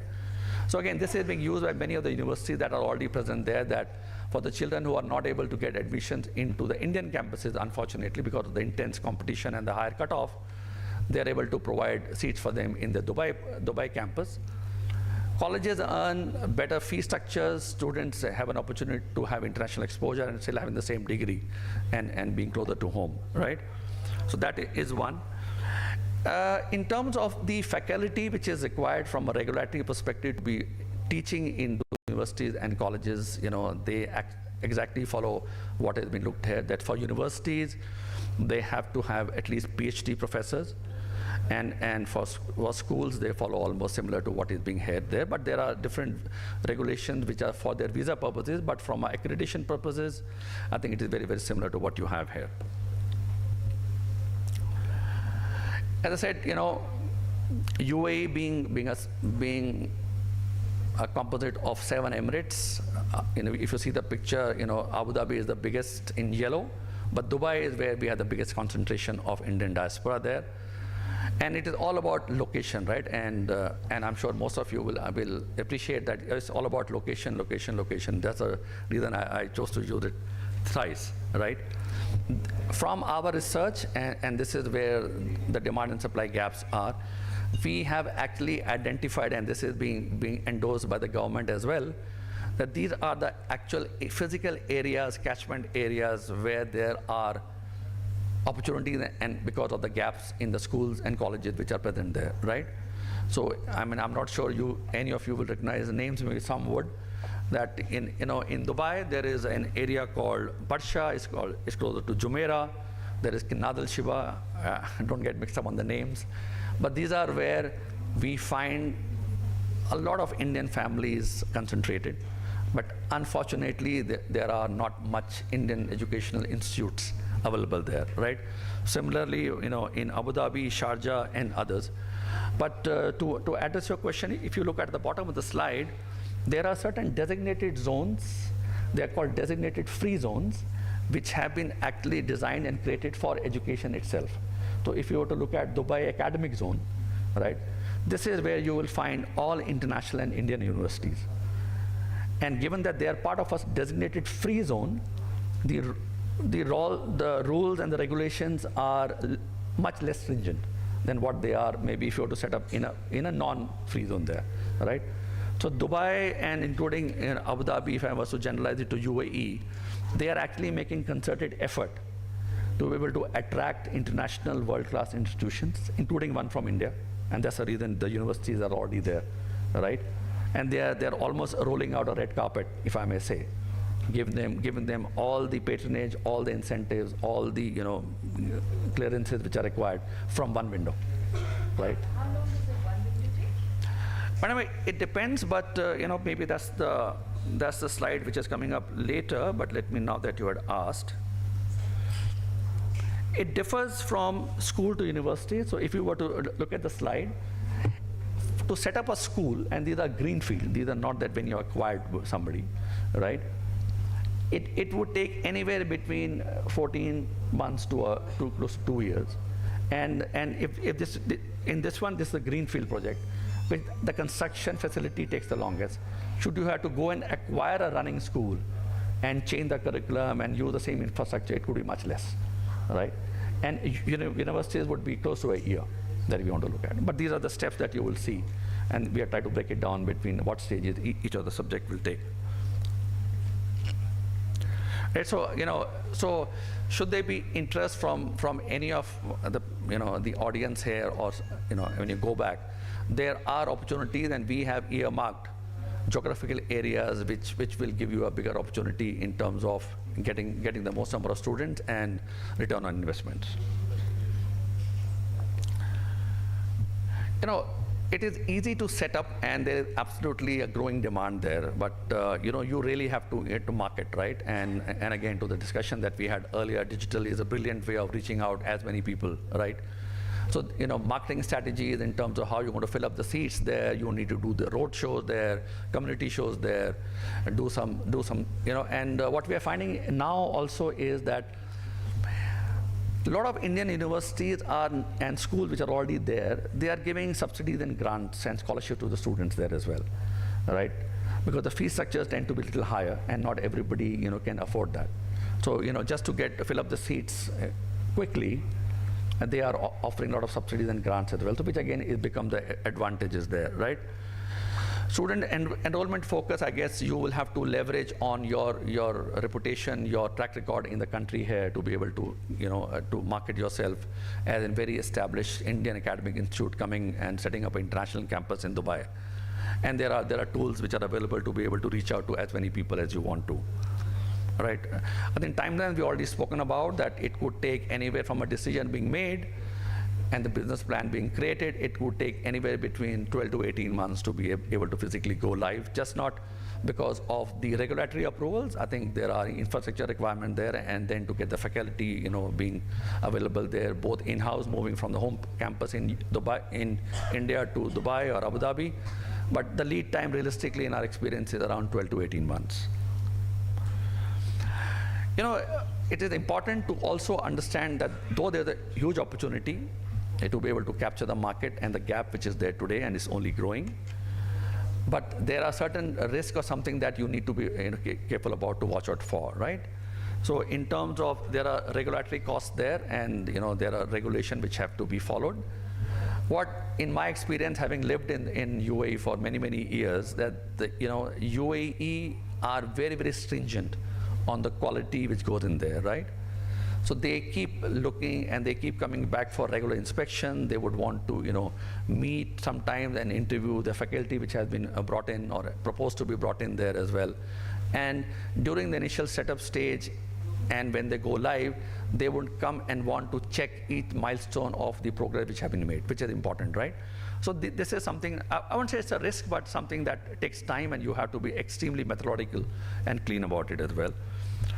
There are financial and commercial risks, though it's all about investment and the payback, though the sector that we're talking about is absolutely very noble. But I think there are cost overruns there are, and given that it is so critical for UAE to be having more Indian school and international school present, any delay in the timelines they don't like. So I think the business plan should need to have a contingent there, right? Because they, in their planning for the future, they are looking at capacity generation, and if there are delays in rolling out that capacity, they rather come down hard on that as well. And in terms of reputational and cultural risk there, I think reputation is very important because any of the international school or university, including India, who wants to come in there, they absolutely don't want to dilute their home reputation and global reputation there, right? They only want to enhance it by having an international campus. So this is something that I think you need to watch out for. In terms of the fee structure, I think, as I said, there are 3 segments. The top segment, which is the highest paying. There is a bulge bracket mid segment, and there are bottom players as well there. There is opportunity in each of them based on where you want to position your brand or your education institute that you have there, right?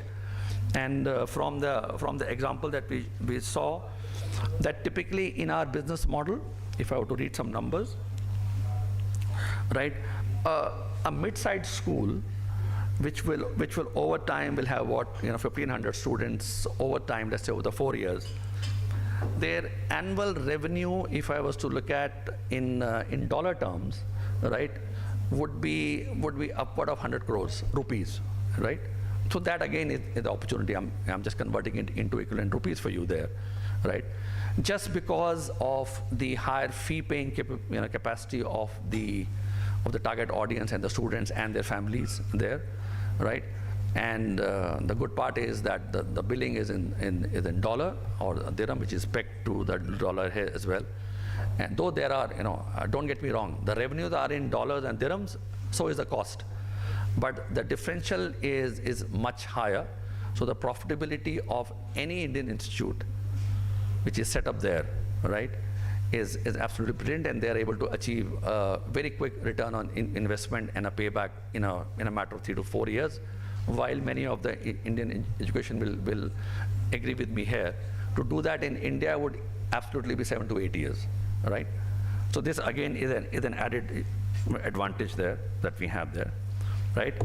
We as a specialized business consulting firms, having helped a lot of Indian companies, including educational institutes, to come and set up in the UAE, we are in a very strong position should you want to discuss, should you want to bounce off ideas, to be able to guide you, help you in your decision-making process. And once you have made up your mind to actually roll out or being internationally present, starting with UAE, we can help you in the journey, right? Myself and the team are available here. We have given you our coordinates. Our booth will have more details there. But feel free to reach out to us should there be any query or anything that you want to bounce off, and we'll be happy to support. With that, I think I thank you for your time and attention, and we look forward to working with you should there be any opportunity for us to support you. Thank you so much.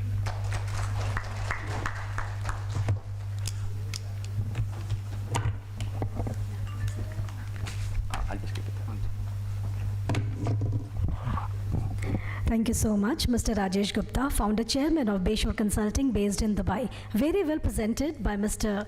Rajesh Gupta ji, and they say that commerce is a skill. Not everybody can use that skill, but if you can do that, watch out your business. No, the business will watch you out. Having said that, ladies and gentlemen, we have one person amongst us whose inclination is towards the divine and towards humanity, none other than Gobind Datta Prabhu, Regional Head and National Executive Council, Akshay Patra. Manvendra ji, would you like to say something? Shri Akshay पात्र foundation आज कक्षा में उपजती भूख के खिलाफ जंग लड़ता विश्व का सबसे बड़ा संगठन बन गया है। संस्था का उद्देश्य यही है, देश में कोई भी गरीब बच्चा भूख की वजह से अपनी पढ़ाई नहीं छोड़े। 2024 तक इसने 4 बिलियन थाली परोसने का रिकॉर्ड बना लिया था, जिसका जश्न संयुक्त राष्ट्र संघ में मनाया गया था। अब यह 5 अरबी थाली परोसने की तरफ से तेज़ी से अग्रसर है। आज इस संस्था के जरिए भारत के 16 राज्यों और 2 केंद्र शासित प्रदेशों में 78 स्वचालित अत्याधुनिक रसोइयों के संचालन किया जा रहा है। इनके द्वारा 22 लाख से अधिक बच्चों को नियमित मध्याह्न भोजन कराया जा रहा है। संस्था के दिल्ली एनसीआर में 5 रसोई घर संचालित हो रहे हैं। आज हमारे बीच अक्षय पात्र फाउंडेशन, दिल्ली एनसीआर और जम्मू कश्मीर अक्षय पात्र नेशनल एग्जीक्यूटिव काउंसिल के मेंबर श्री गोविंद दत्ता दास जी मौजूद हैं। हम उनसे आग्रह करेंगे कि आप आएँ और अपने आशीर्वाद दें, ताकि हम और भी बेहतर रूप से आपके लिए काम करते रहें। बहुत बहुत धन्यवाद।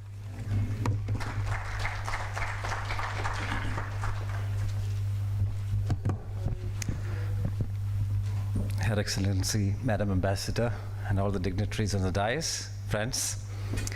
First of all, I thank ECCI for inviting me and giving me an opportunity to speak in this good forum.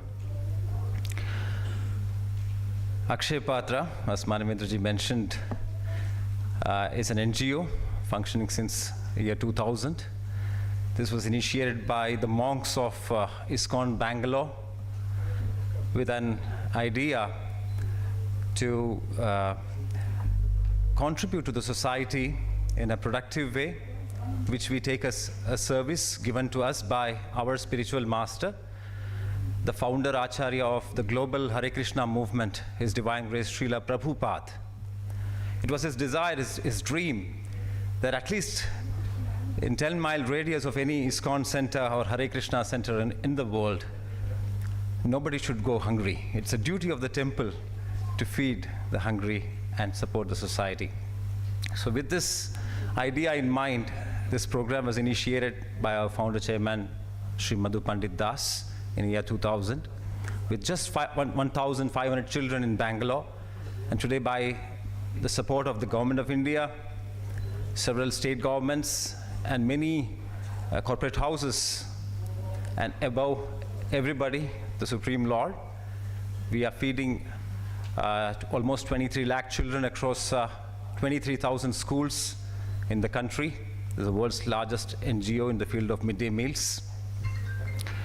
So we derive inspiration from Bhagavad Gita. We have a formula which we believe is the success formula for Akshay Patra.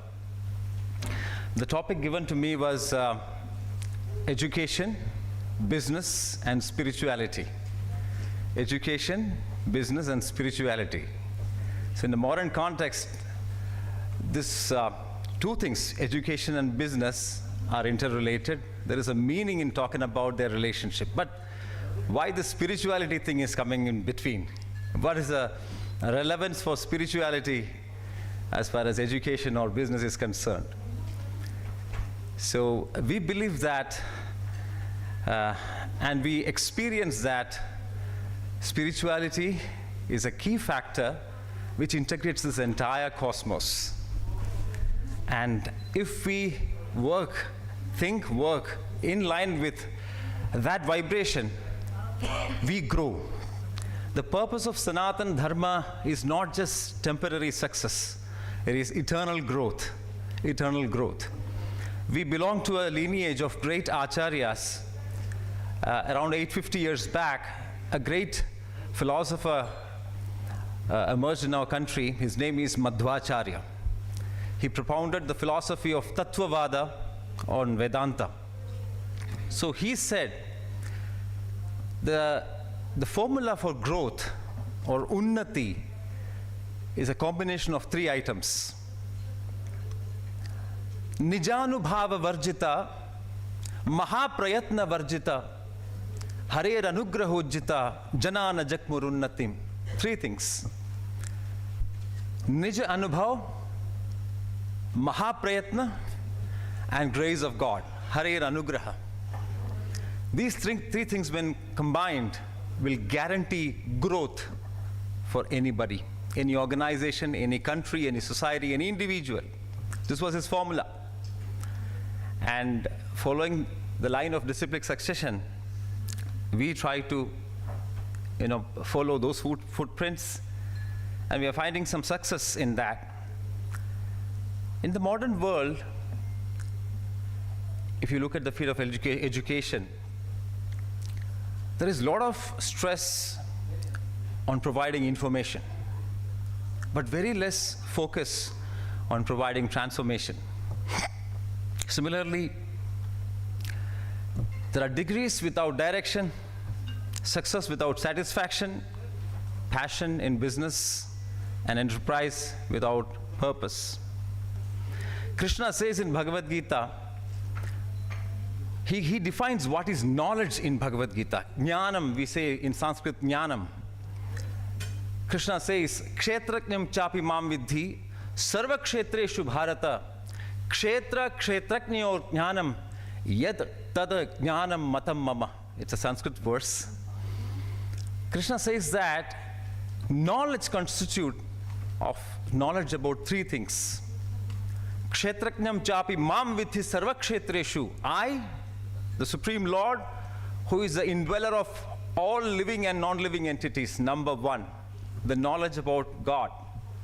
Number two, kshetrajna, the indweller of all these bodies, that is the real we, the Atma, the soul, the knowledge about who we are. And number three, kshetra. What is this field? What is this body? What is this world all about? The knowledge about these three truths constitute jnanam, or knowledge, according to Krishna. And Srila Prabhupada, who is our founder Acharya, ISKCON's founder Acharya, and the inspiration behind Akshay Patra, he always used to say that the purpose of higher education is to provide knowledge on, or give an understanding on, who am I, basically, intrinsically, who am I? And what is my relationship with the Supreme? And what should be the purpose of my life? Three things. If education can provide these three things, that is complete. That is real higher education.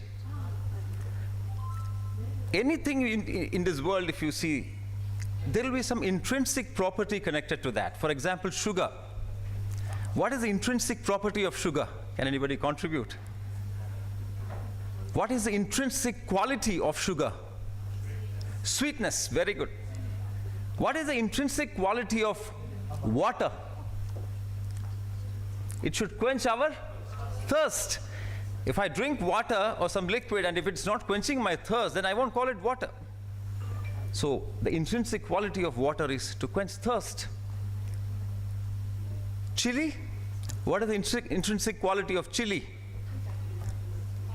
Spiciness, tikapan. Somebody served me a chili, and when I taste it, if it tastes sweet, then I won't call it chili. I got cheated, I would say. Similarly, there is an intrinsic quality of every living entity. Just like we have intrinsic qualities for everything material, similarly, we living entities also have one intrinsic quality. I don't know how many schools, how many universities teach all these things. I was never taught in any school or any university about it. What is the intrinsic quality of human beings or any living entities? Can somebody contribute? What is the intrinsic quality of any living entity? Intrinsic attribute of any living entity. Add value to life by? Very good, sir. Seva, service. It's actually, some of us may not agree with this, some of us may agree with this, but it is an inevitable fact. Service. You look into a household. The mother serves the children. The father serves his wife, his children. The teacher serves his students. The students serve the teacher. The businessman serves his customers. Vice versa. The prime minister of the country serves his people. A tree serves hundreds of living entities residing on that. An animal also serves the entire ecosystem in its own way. So service is one thing, whether we like it or not, we cannot avoid. We have to serve in some way or the other. Serve others in some way or the other. Again, coming back to the Bhagavad Gita, Krishna says, if you want growth, there are two categories of people in this world, and if you want growth, these two categories of people need two things, two different things. For growth, everybody needs different things. So Krishna says, from the spiritual perspective, there are two kinds of people in this world. He says, Arurukshor muner yogam karma karana muchyate yogarudhasya taseva shamah karana muchyate. One category of people are arurukshus, or practitioners, who are aspiring spiritual emancipation, growth. The second category is the people who already achieved that spiritual growth, yogarudhasya. Those who are situated in yoga, already they have achieved siddha. So for the arurukshus, or the majority, the 99% of the populations, we are all normal people. We are all aspiring growth. We can't ever say that, oh, we have achieved everything, all perfections. No, then we won't be here. So for Arurukshus, Krishna says, the key for success or growth, not success, growth is karma karanamuchyate. Arurukshir muner yogam karma karanamuchyate. Karma is the secret formula for the success of Arurukshus or seekers or people who are aspiring growth or majority of the population. And for those who are already achieved it, yogarudha taseva shamakaranam Shama or abstination from worldly activities, withdrawal from worldly activities and absorption in spiritual meditation is their path for freedom or progress. So as far as we are concerned, according to Krishna, karma is the path for us to progress. And what is this karma? Karma means what? Karma means? Yes. Karma means action, work. But our predecessor, Srila Madhvacharya, he gives a higher meaning to this word karma.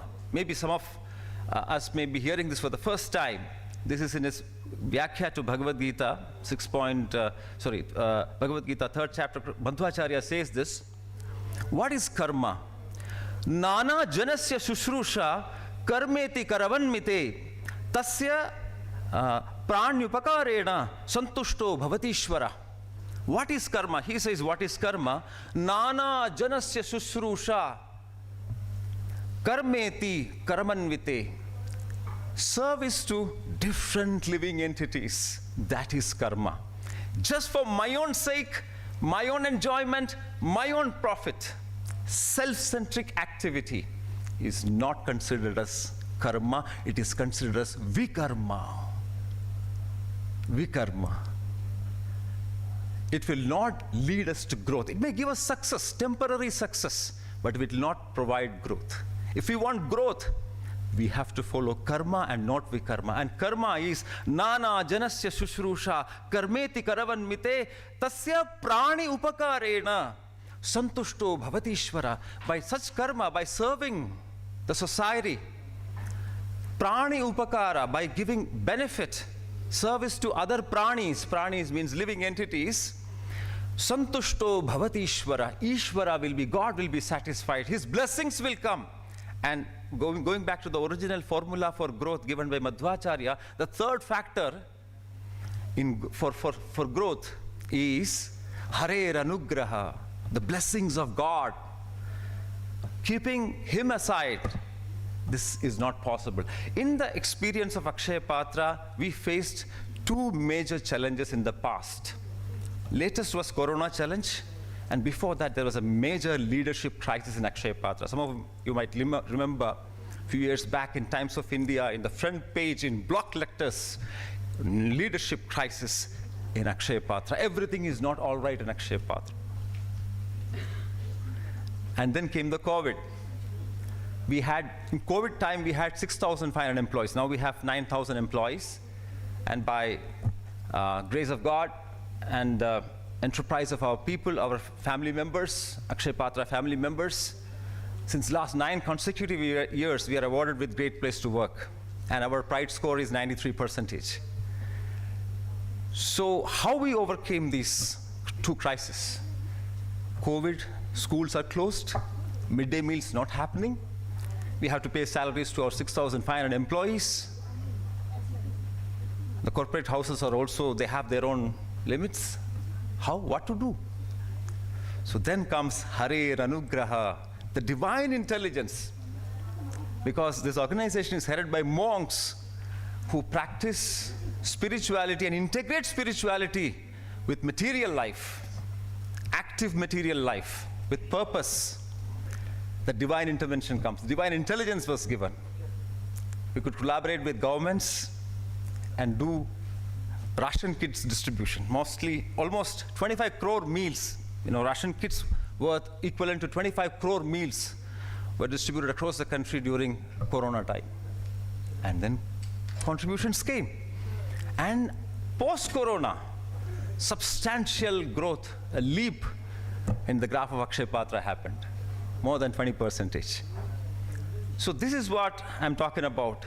We have to have faith, or at least try to understand what this great nation Bharat is standing for. Our country is called Bharat.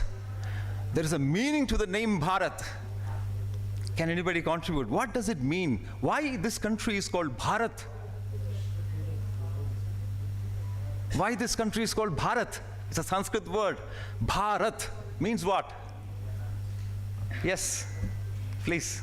One aspect is that Bharat was named after the king Bharat, Yes. who gave his supreme sacrifice Yeah. by not choosing his sons as the king, Yes. but the son of the prime minister. Great. So for the greater good of all, Yeah. he Set an was example. the son of his prime minister, not his sons. Yes, He had yes. 13 sons, but he never felt Yes. that they were Yeah. the real Qualified people. to Yes. become. Yes. The democratic values which Maharaj Bharat took up and showed to the world, for which this country is called Bharat. Another reason is Bha plus Rati.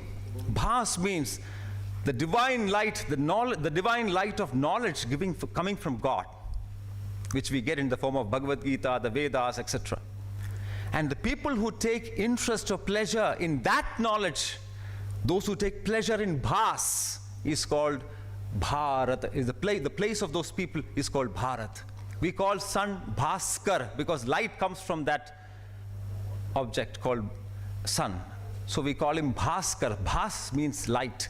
So the people who take rati or interest or pleasure in Bhas, their land is called Bharat. So if we want to add meaning to our Bharatianship, we have to, it is our duty, it is not our charity or donation or ihsan to understand the core values of this great civilization. It is our duty to understand the core values of our civilization and integrate that into the field of education, the field of business. And then we see exponential growth. And time and again, this timeless civilization has proven that, despite of many, many challenges. Thank you very much. Thanks once again, ECCI, for giving an opportunity. Again, requesting all of you to join hands with Akshay Patra and take our nation forward. Thank you very much. बहुत बहुत शुक्रिया, बहुत बहुत धन्यवाद Govind Dutta sir. ख़ास तौर पे देखिए काफ़ी हमारे पास समय का अभाव है, लेकिन इस कार्यक्रम में आप देख रहे होंगे कई स्टॉल लगे हैं। हम उनके बारे में आपको बताना चाहेंगे जिनकी बदौलत हम यहाँ पर हैं। बेसोर जो आप देख रहे हैं उनका प्रेजेंटेशन भी देखा। रोबोटॉनिक्स जहाँ यंग लड़के हैं और रोबोट्स पर काम कर रहे हैं, आप उनके स्टॉल पर जरूर जाएँ। फीड द सॉइल जहाँ आपके हीलिंग्स के लिए है, आप देख सकते हैं बाहर में स्टॉल है। Amaron prime wealth private limited, galaxy gems अगर आप अंगूठी लेते हैं और जेम्स बनाते हैं तो उनके लिए आप उनके साथ जा सकते हैं। टाटा AIA सभी जानते हैं। DB सिग्नेचर्स को भी आप जान रहे हैं। और अगर आपको दांत चमकीले चाहिए तो आप डॉक्टर डेंटल केयर, जी हाँ, एडवांस डेंटल केयर पर डॉक्टर संजय लाभ जी हैं, आप उनके साथ मिल सकते हैं। लेकिन इस बीच एक घोषणा है हम करना चाहेंगे। हमारे बीच में ब्रिटिश कोलंबिया कॉलेज, उनकी बदौलत भी हम यहाँ पर हैं। उनकी प्रतिनिधि हमारे बीच में, हम उनके कहेंगे कि आप मंच पर आएँ प्लीज़। मैम आप आएँ। British Columbia college of management जल्द ही एक विशेष कोर्स शुरू करने जा रहा है जिसकी घोषणा हम कर रहे हैं। और दोस्तों हम आपको बता दें कि आप लाइव इंडिया न्यूज़ पर, लाइव इंडिया न्यूज़ 24 पर लाइव देख रहे हैं। इसके साथ ही न्यूज़ ट्रैक में भी लाइव है ये पूरा कार्यक्रम। हम कभी नहीं कहेंगे कि आप मोबाइल बंद करें, मोबाइल ऑन करके भी देख सकते हैं, स्लो करके देखिए, लेकिन ज़रूर देखिए। चलिए, British Columbia college of management के प्रतिनिधि हमारे बीच में, हम उन्हें मंच पर बुलाना चाहेंगे। हाँ मैम प्लीज़, और इनका हम स्वागत करना चाहेंगे। और हम बता दें कि भारत एक प्रतिष्ठित एजुकेशन ग्रुप है और विश्व के कई देश जैसे जर्मनी, स्विट्ज़रलैंड, अमेरिका आदि देशों में इसका प्रेजेंस है। और यहाँ अनाउंस करते हुए काफ़ी प्रसन्नता हो रही है कि BCCM, यहाँ ब्रिटिश कोलंबिया मैनेजमेंट, देश के युवाओं के लिए इंटरप्रेन्योरशिप पर एक ग्रेजुएट और पोस्ट ग्रेजुएट का कोर्स जुलाई महीने में आरंभ कर रहा है। और देश विदेश के कई इंडस्ट्रीज कोलैबोरेट इसमें करेंगे और ECCI भी उससे जुड़ा हुआ है, मानवेंद्र भी जुड़ा हुआ है। बहुत बहुत शुक्रिया, जोरदार तालियों से स्वागत कीजिए। और हम चाहेंगे कि इनके स्वागत के लिए सुमित्रा जी से आग्रह करेंगे कि इनका स्तुति मैम एंटरप्रेन्योर हैं और लगातार काम करती हैं और इवेंट्स भी काफ़ी करती हैं, लेकिन आज हमारे बीच में हैं। हम इनसे कहेंगे कि मैम का स्वागत करें please.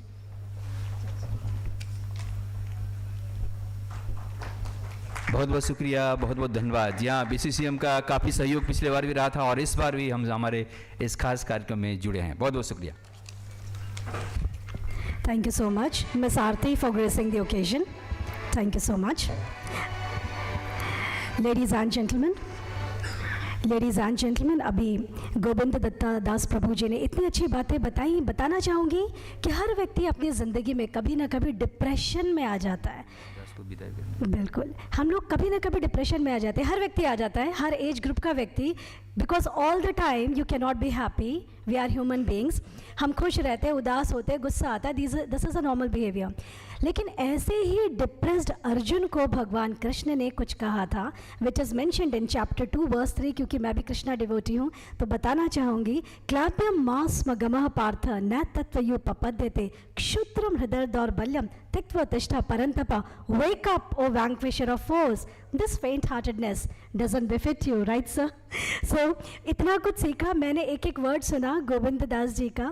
As a Krishna devotee, let us all raise our consciousness to the Krishna consciousness. शायद ये एक एलिमेंट है जो मैं विदेशों में भी गई हूँ, मैंने देखा वो मिसिंग था, and when I came back to India मुझे लगा oh my God, this is my world.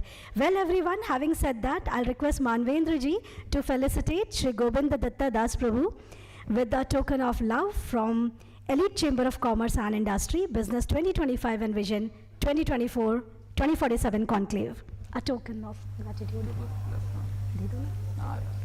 Yes. Thank you. मुझे पता है सर आप बड़ी मुश्किल से यहाँ पर आए हैं, लेकिन आपने जो मोटिवेट किया हमें वो हमेशा हमारे साथ रहेगा। Thank you so much. Your presence has added value to our conference. Thank you so much for being here. We are also full of gratitude. Thank you for presenting the Krishna consciousness.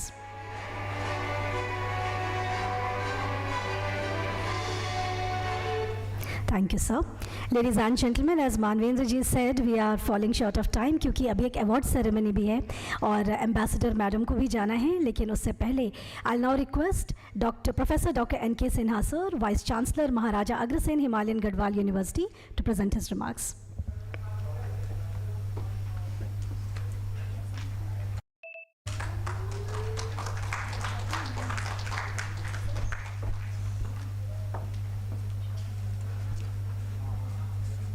Good afternoon, everybody, and it's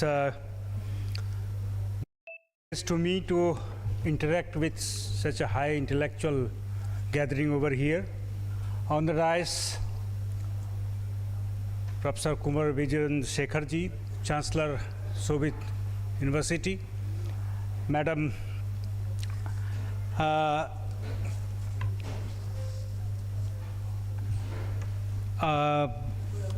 present here, Her Excellency Madam Darbari, Ambassador Montenegro. On the dais, today it's a great opportunity that the industry people also present here, and we are talking about the academia industry collaboration since last few years. And if we see in terms of karma or action, it is very less. Yes, in the metropolitan cities, institutions are able to collaborate and interact with the industry, and the stakeholders, especially students, getting opportunity of internship or placement. But the diversified India, where majority of the institutions are in the rural or semi-urban areas, were lack of industry and the lack of initiative from the industry I have found, although the industry people came out of the educational system, but once they came out of the educational system, they don't have a feeling with the educational institutions. Myself, Vice Chancellor of Maharaja Agrasen Himalayan Garhwal University. The university situated in the hills, 100 kilometers away from the plain area, that is Kotdwar. And not a single industry is there in the vicinity of the university. And we are facing challenge of internship and the placement. I request all the industry people that yes, you open your heart, move industry to the academic institution. You get advantage of research, advantage of knowledge from the academic institutions, share your skills and expertise to the students, and train our faculty members also. A number of schemes government has brought. Recently, University Grant Commission has evolved one program that is based on skill. About 50% of the time they can spend in the industry and they can get graduated. Knowledge blended with skill will bring us to the developed nation by 2047. So industry people, I request all the industry people that open your gate for our students, for our faculty members, for the internship and the training. That's all. Thanks you.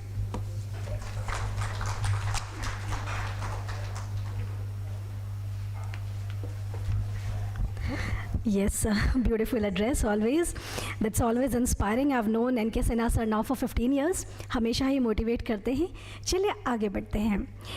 We have with us one person who is also our mentor and motivator, जो कि न सिर्फ हमें motivate करते हैं, सभी को करते हैं. ऐसे हमारे Kunwar Shekhar Vijendra sir, honourable chancellor, Shobhit university Delhi NCR. Sir का मानना है कि कर्म से बड़ा कुछ भी नहीं, हमें हमेशा रास्ता दिखाते हैं. माननीय Shri Kunwar Shekhar Vijendra sir, Honorable Chancellor, Shobhit University, Delhi NCR. Sir, I'll now request you to present your address. Kumar sir.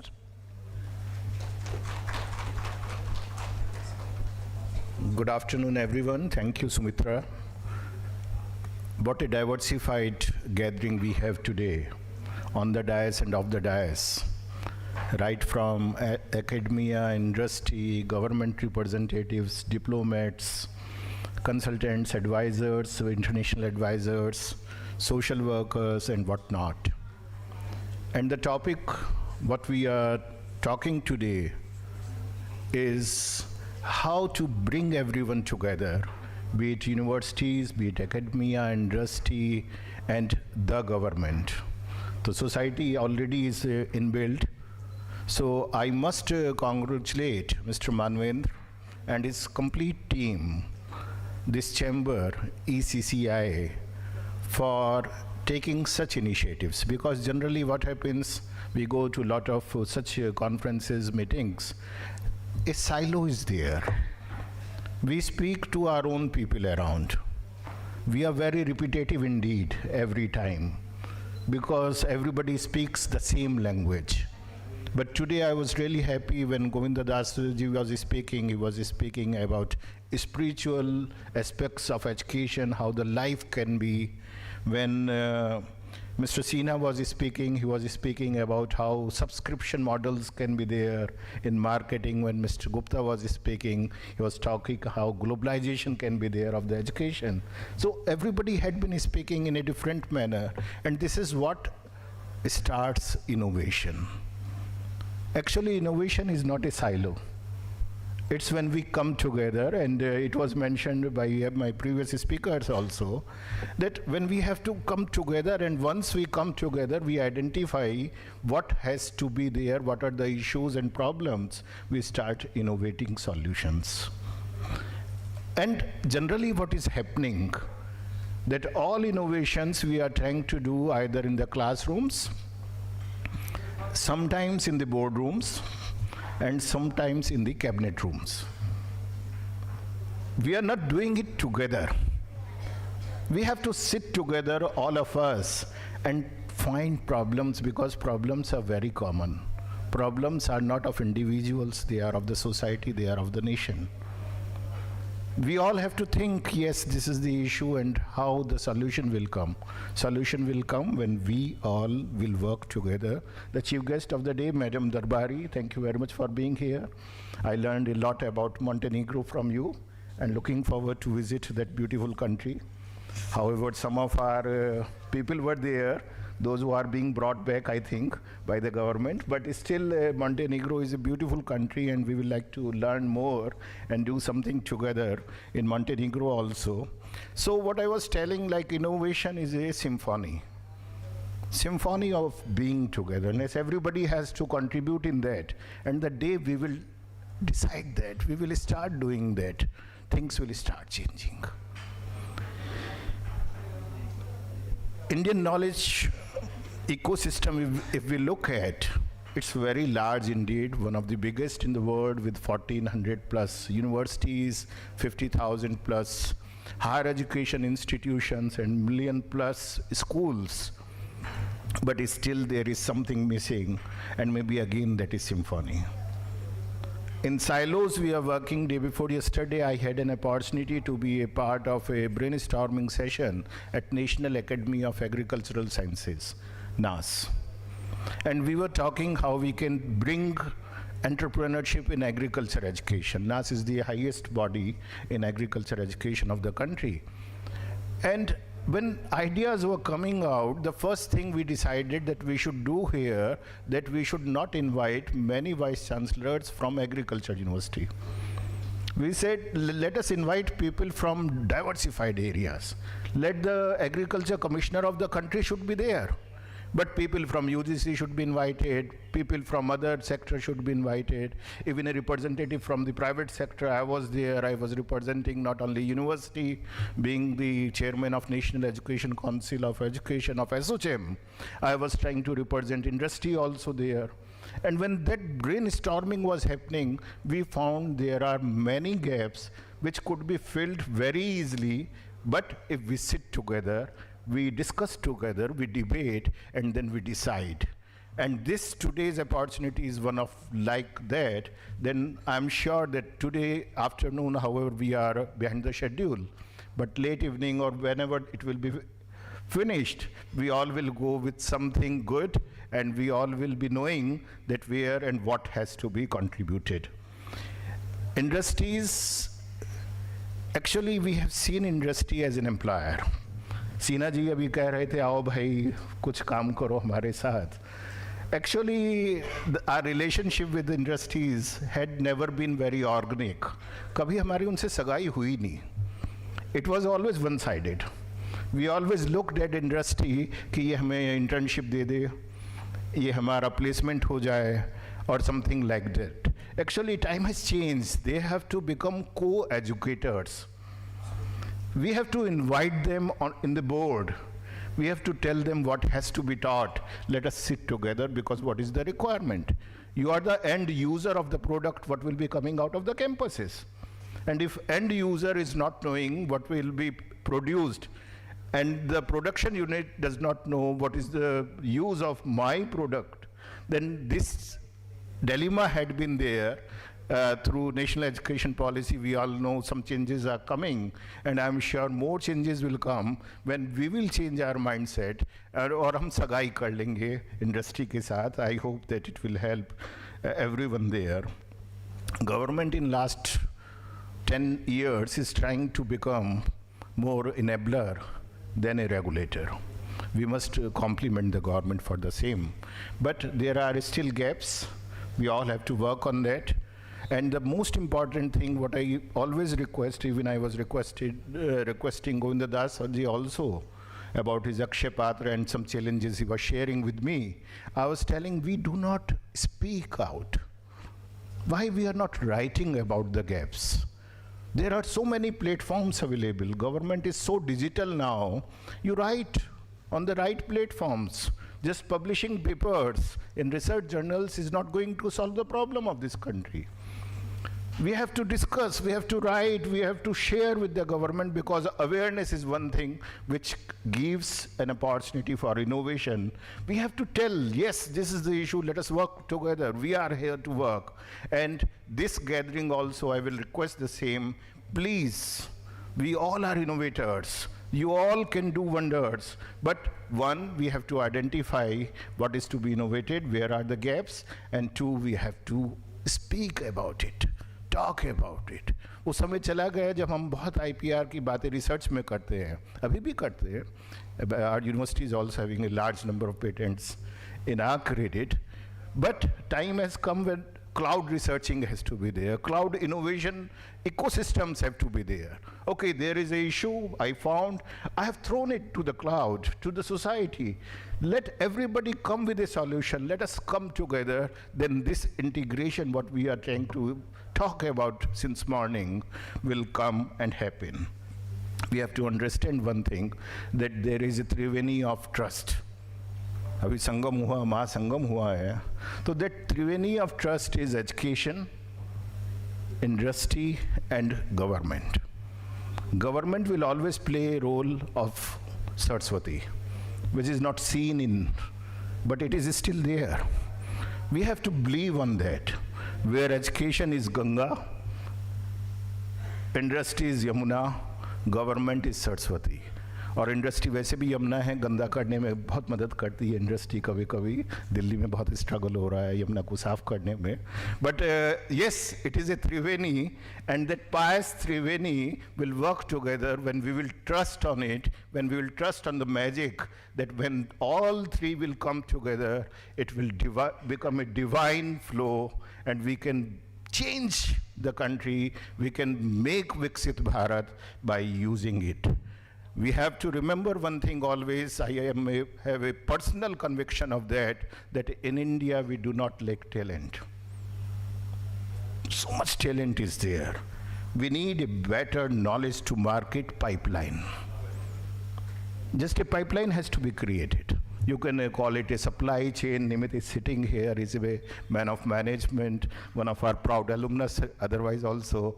But he will speak, it is a supply chain. We need this thing. Talent is there. From knowledge to market means knowledge to application. And once the knowledge what we are having, जैसे ज्ञान से विज्ञान की हम बातें करते थे और आज भी करते हैं, तो that pipeline has to be created, and that pipeline will be created by the youth. Together we can do it. When industry, academia, government will come together, and we will believe in them. Akshay पात्र की बात जब हो रही थी तो मुझे ध्यान आ रहा था कि सारी यूनिवर्सिटीज़ भी अक्षय पात्र है. अक्षय पात्र वो है जिसमें कोई चीज़ खराब नहीं होती है जो वो देता है. और विश्वविद्यालय हों, शिक्षण संस्थान हों, वो भी ज्ञान बांटते हैं, एजुकेशन देते हैं. Please do remember this thing that you and me, we all are carrying, we are responsible to have one Akshay Patra. We should ensure that what we deliver is worth, what we deliver is Akshay indeed. Thank you very much. God bless us all.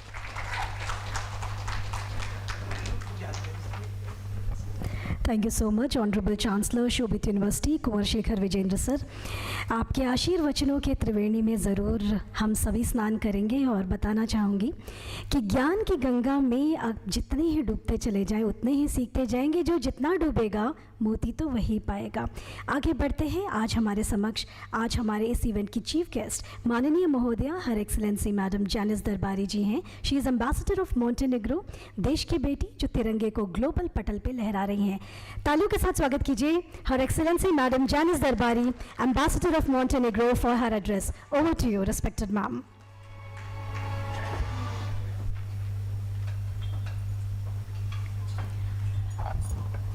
Honorable members on the dais, and my dear friends who've been actually listening to all of us with great attention, I must thank all of you for this kind and strong attention you have given us.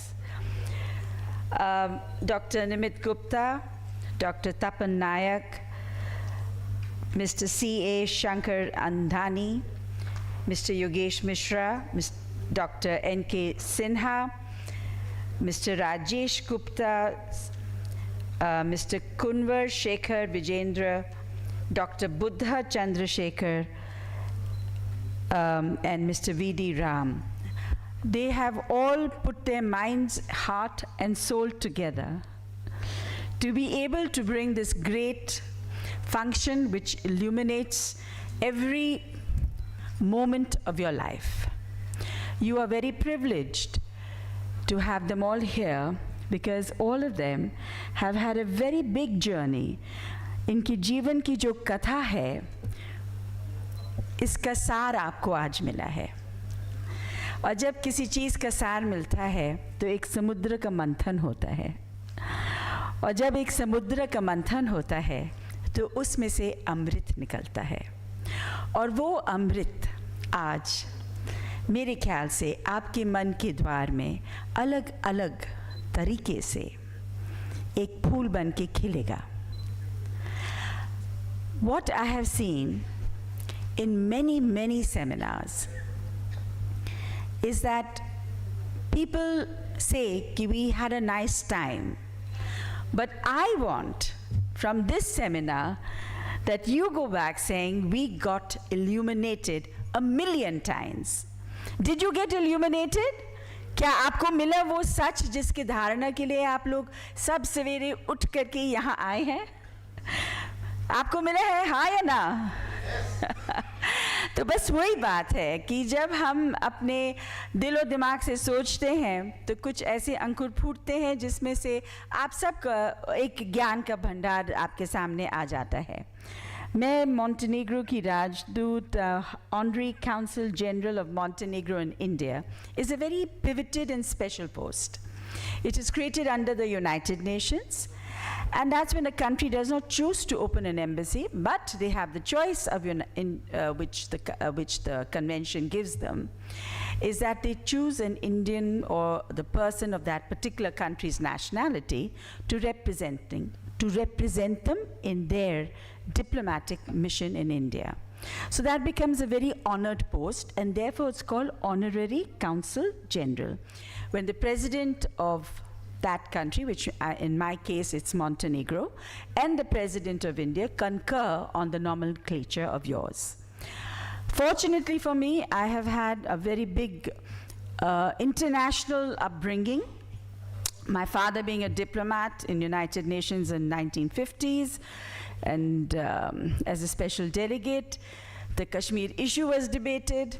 So I think I was born at that time when lots of interesting things was happening all over the world. My education began in the womb. I always tell my mother that today on the diplomatic international forum when I stand, कभी-कभी लोग मुझसे ये पूछते हैं कि आपका education ने आपको क्या ये सब सिखाया? और मैं कहती हूँ नहीं, मेरे स्पिरिचुअलिज्म ने सिखाया। तो आपके इस मंच पे जब एक स्पिरिचुअल गुरु भी खड़े थे तो मैं सोच रही थी वो कृष्ण भक्ति के बारे में कह रहे थे, लेकिन जब मैं कृष्ण भक्ति में डूब गई थी, मैं तो उस वक्त जब निकली वहाँ से असम से, तो I created the Assam Accord.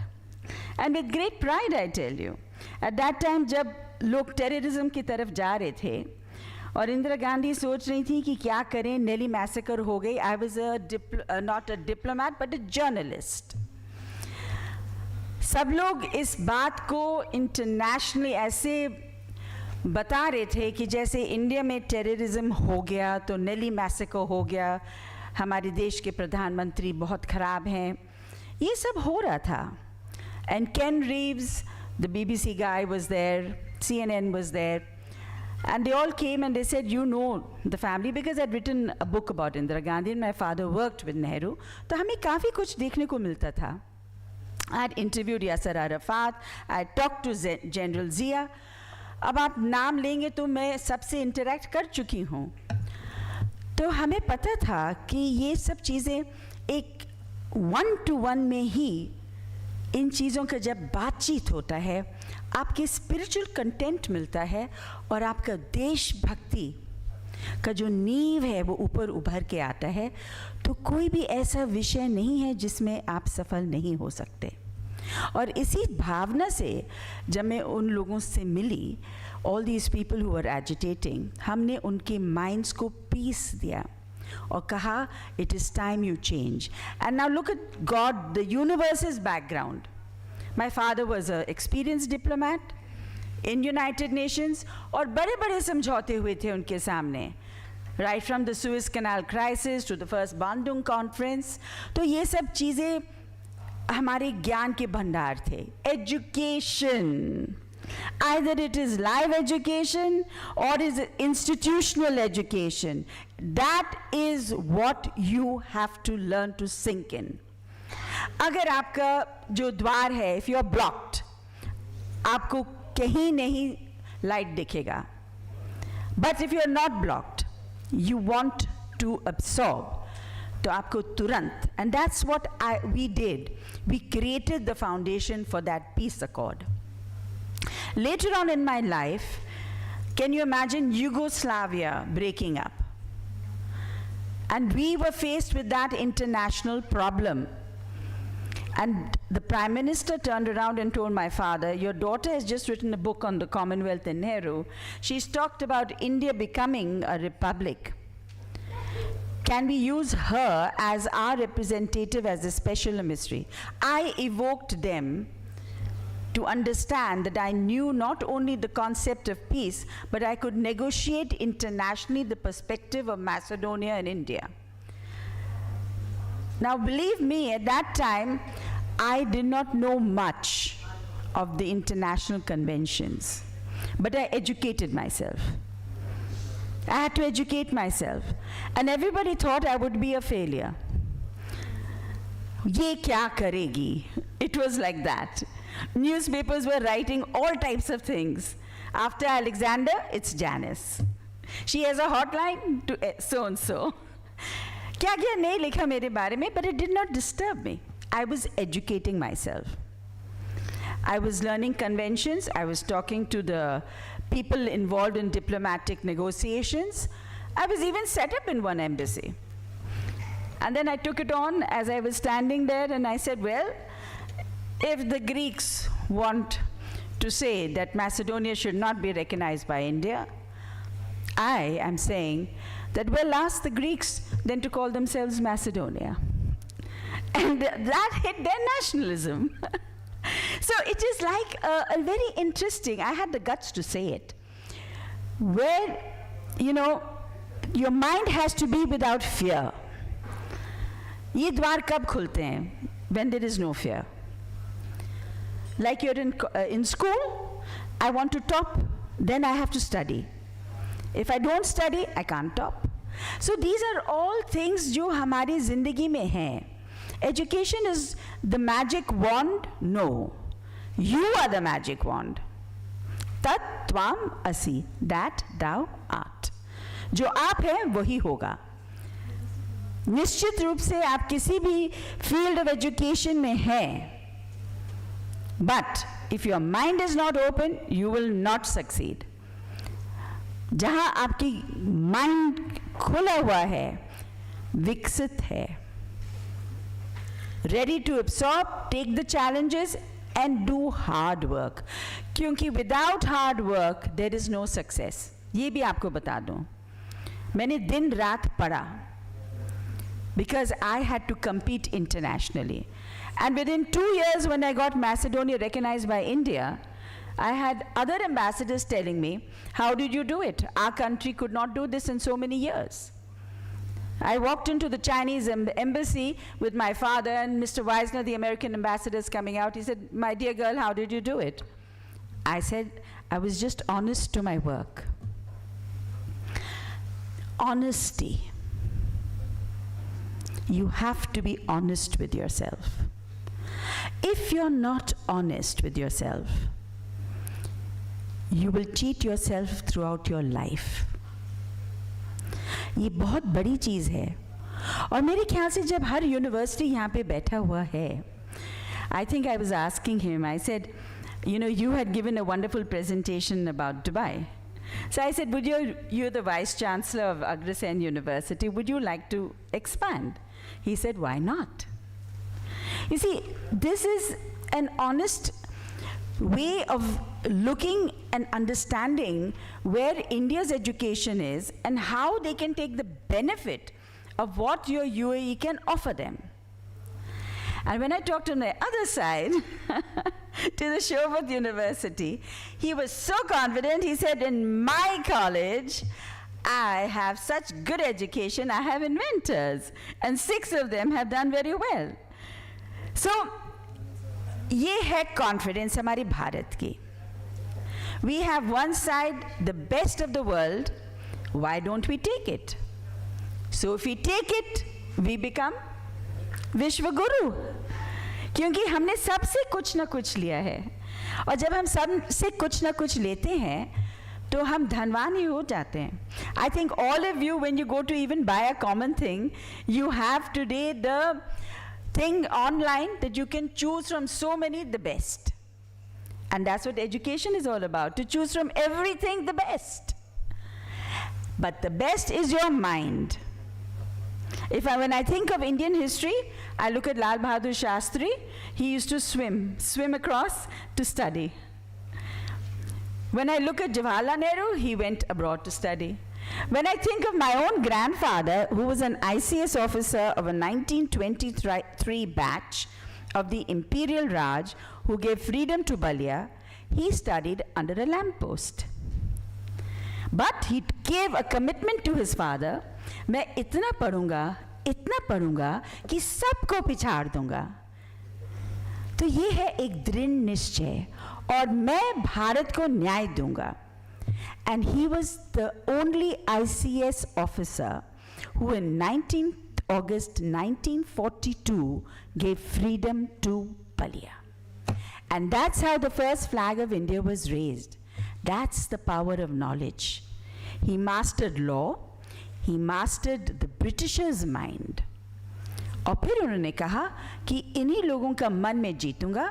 और जब उन्होंने ट्रांसफर ऑफ पावर किया इन Ballia, he wrote the policy from imperialism to democracy.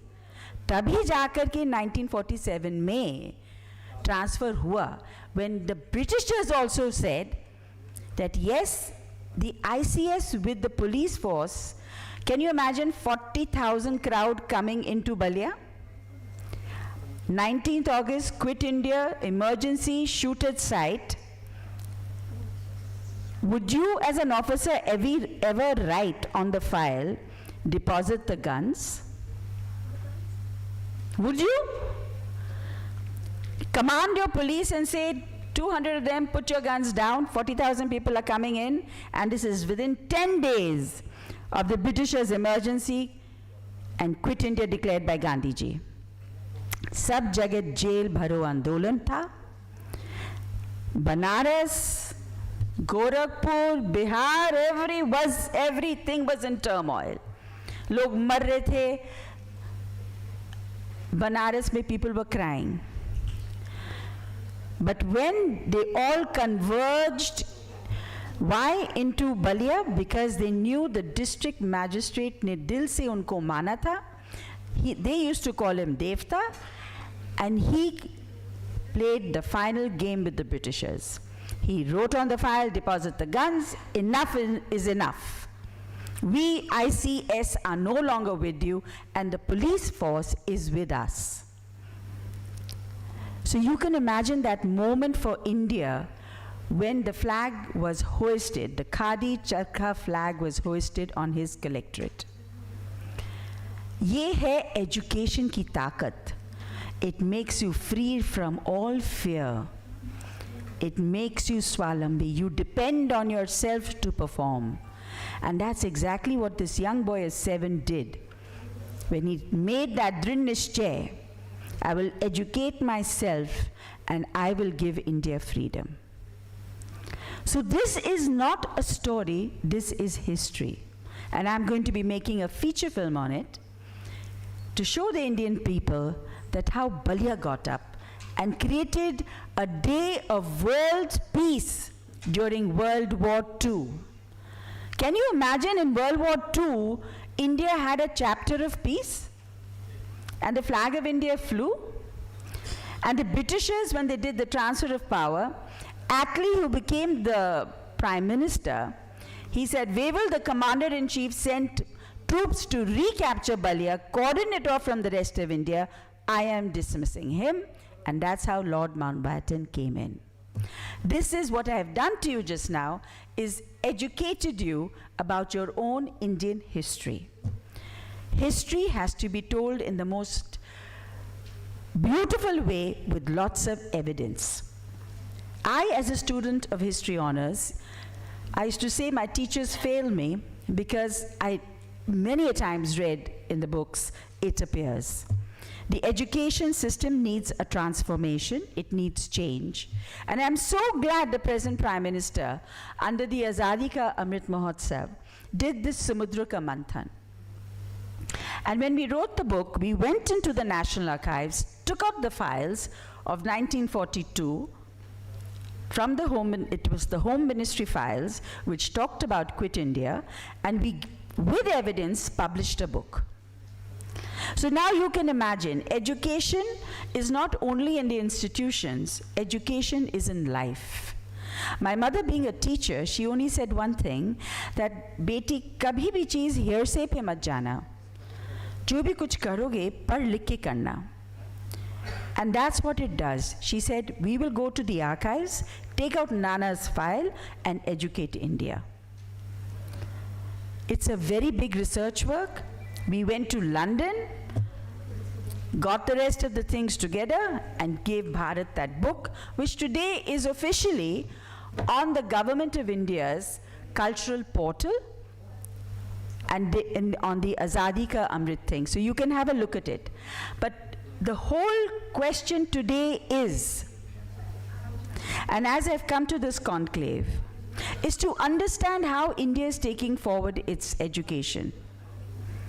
Because in the country that I represent, Montenegro, which you have rightly wanted to know about, Montenegro is a beautiful country saddled, it's called the Pearl of the Mediterranean, where we have the Dinaric Alps ending in Montenegro and we have the Adriatic Sea.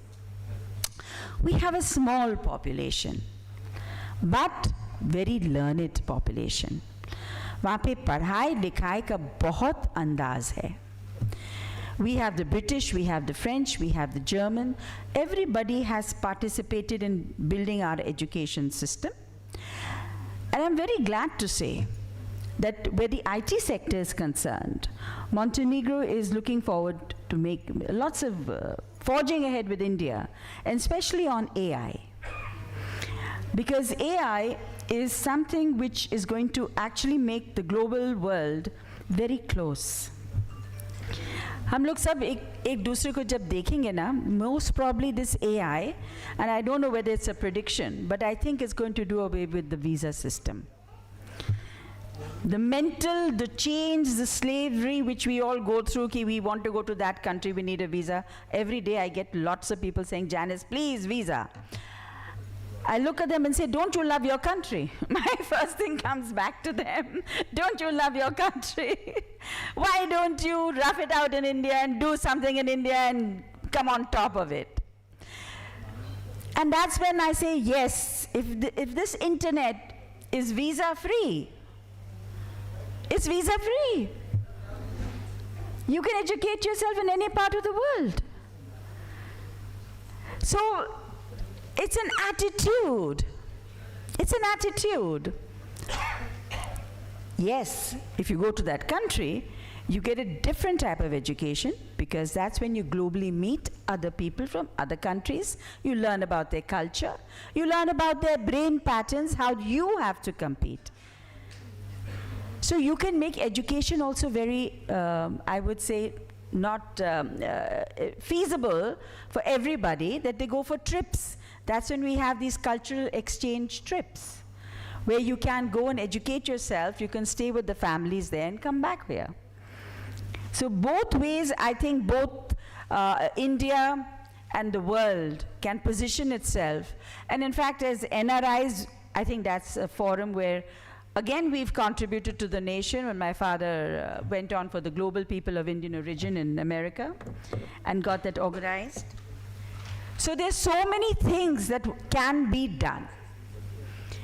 This is just the beginning of this conclave where you are throwing open so many interesting avenues of the mind to converge upon and to decide upon.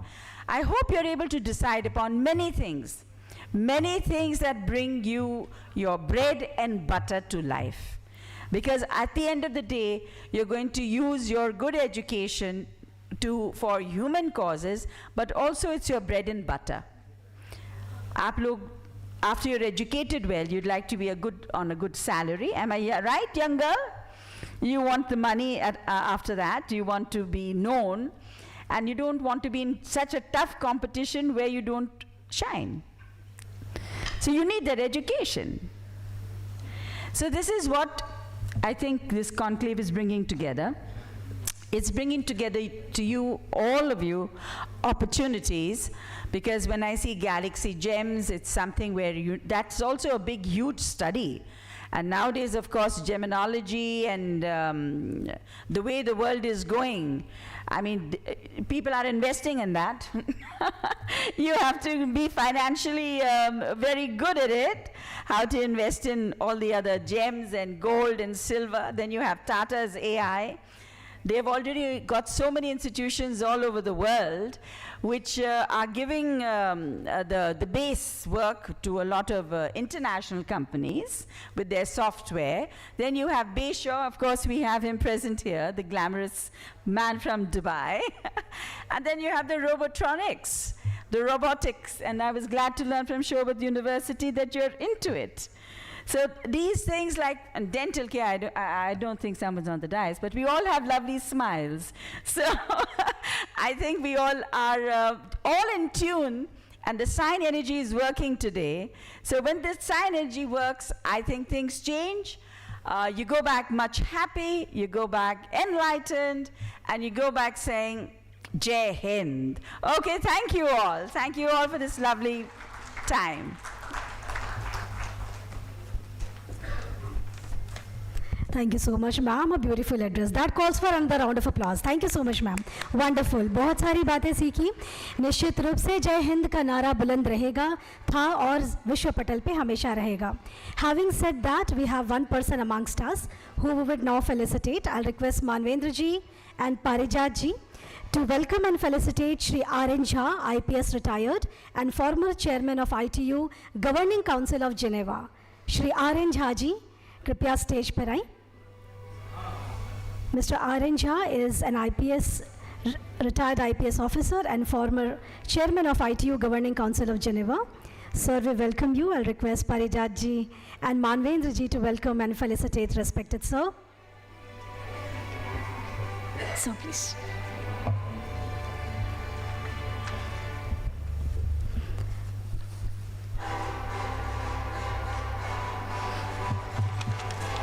We welcome Mr. R.N. Jha at the Elite Chamber of Commerce and Industry, Business 2025 and Vision 2047 Conclave here at New Delhi today. Thank you so much, sir, for your gracious presence. In the same breath, I will now request... Yeah, thank you. In the same breath, I will now request Madam Chief Guest, along with other dignitaries on the dais, to step forward to present a few awards. These awards are given in different categories today by Elite Chamber of Commerce and Industry, Business 2025 and Vision 2047 Conclave. I'll request everybody to please step forward. All the awardees, kindly note. Sir, log kis taraf se aayenge? All the awardees, please note that you will step up on the stage from the side where I'm standing towards my right and leave the stage from my left. These awards are given in the different categories. The first award is in the category of Best Researcher of the Year 2025 and the award goes to Dr. Sheshank Begadwala. Congratulations, Mr. Sheshank Begadwala, for bagging the Best Researcher of the Year 2025 award.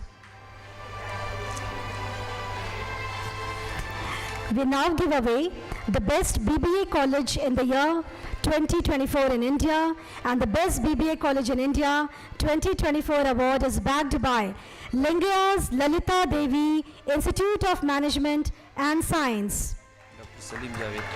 Dr. Salim Javed ji to kindly accept the award. Many congratulations for this award. Also in the same breath, the Best University for Placement in India 2024, the award goes to Lingaya's Vidyapeeth. Many congratulations, the Lingaya's group. Mr. Vikrant to receive the award. Many congratulations. This day stands tall as the awards are given away in different categories. A day to reckon your hard work, dedication, diligence, and passion for your work. We now give away the award for the Best University. We now give away the award in the category. No, Best Placement. Next award goes to Dr. Tapan Kumar Nayak, Innovative Academy Leader of the Year 2025. Please, sir. Please, sir. We now give away the award in the next category, which is the Best Management Institute of North India 2025, and the award is backed by GNIOT Institute of Management Studies. Many congratulations, GNIOT. Madam का नाम क्या है? जी हाँ दोस्तों, हम आपको बता दें कि अवार्ड के साथ साथ राजेश गुप्ता जी ने जो प्रेजेंटेशन दिया है और इसमें कई MOU भी साइन हुए हैं, तो हम उसके भी ख़ास तौर पर यहाँ पर काफ़ी लोग अभी और भी साइन करना चाहेंगे तो वो कर सकते हैं। अभी अवार्ड दिया जा रहा है GNIOT institute of management study best management institute of north India 2025। That's very well. Rajesh Gupta sir के प्रेजेंटेशन के बाद 3-4 MOU साइन हो चुके और भी होते जा रहे हैं, मैं आपको बताती जाऊंगी।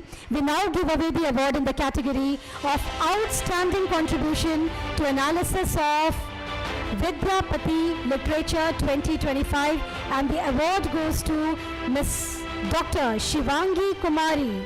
Many congratulations, Dr. Shivangi Kumari, for promoting art, literature, and other aspects of education in diverse areas. Dr. Shivangi Kumari.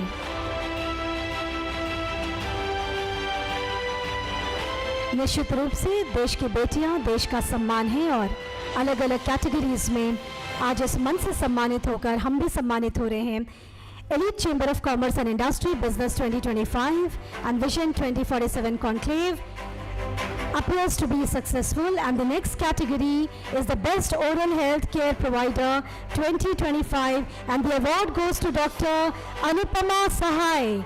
Many congratulations for bagging the award in this category, Dr. Anupama Sahai.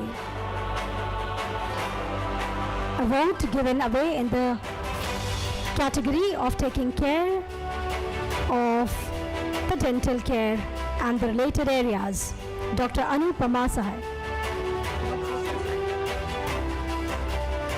Dr. Shrovita Srivastav is receiving the award in the place of Dr. Anupama Sahai. Many congratulations. The next award is backed by Mr. Adarsh Raj in the category of Young Entrepreneur of the Year 2025. Okay. We now give away the award in the category of the Best Trichological Care Provider 2025, and the award is backed by Dr. Rajesh Kumar.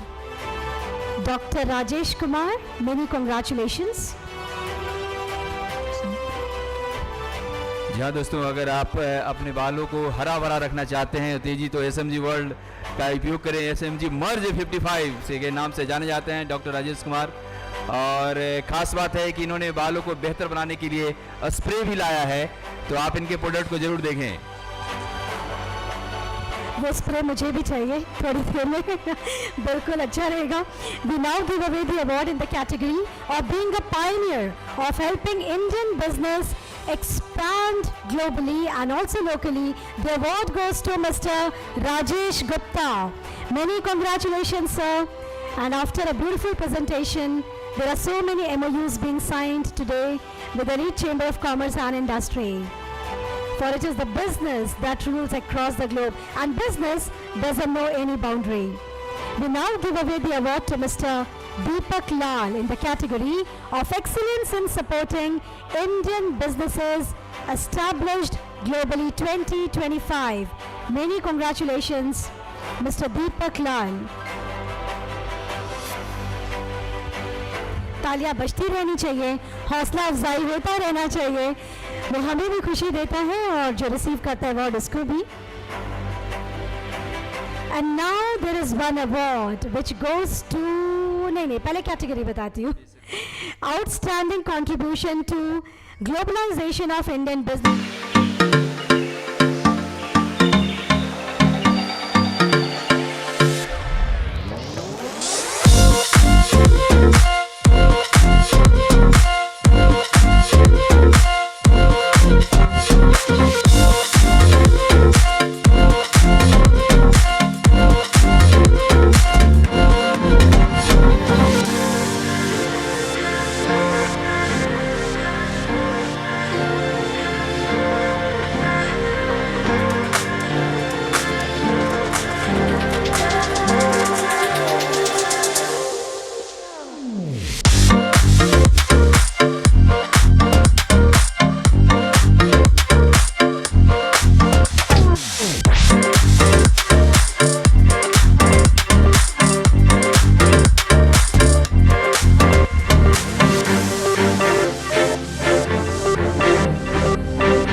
Spiritual healing 2025। अब जो next category है वो तो बहुत difficult है। Companies तो बहुत सारी होती हैं, but elite chamber of commerce and industry in today's business conclave gives the award of the company of the year 2025 to any guesses? Okay, yes, DP Signature. DP Signature, can we have you on the stage? Many congratulations, DP Signature and team. DP signature से लगातार ECCI से जुड़ा है और इन्हें award देते हुए काफ़ी गौरवान्वित महसूस कर रहा है ECCI। बिल्कुल गौरव का ये पल है और महत्वपूर्ण भी। हमेशा के लिए आज का दिन हिस्ट्री के पेजेस में रहेगा that elite chamber of commerce and industry conferred upon these awards in New Delhi. We now give away the award to M&M Prime Wealth Private Limited in the category of the best growing wealth management company of the year 2020.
The team of Galaxy Gems to kindly step forward to receive the awards. हर ग्रह का एक GeM होता है और उन GeM में जो chemicals होते हैं वो हमारे डिसीजन मेकिंग को अफेक्ट करते हैं.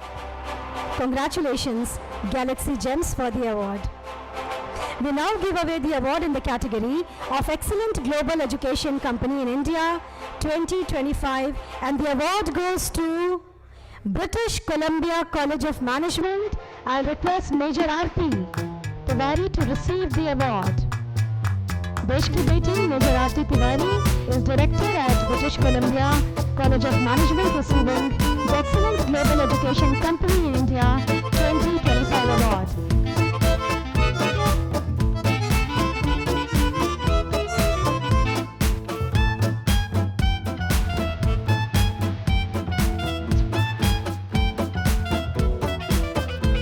We now give away the award in the category of Best Global EdTech Company in India 2025, and the award goes to SNVA EdTech.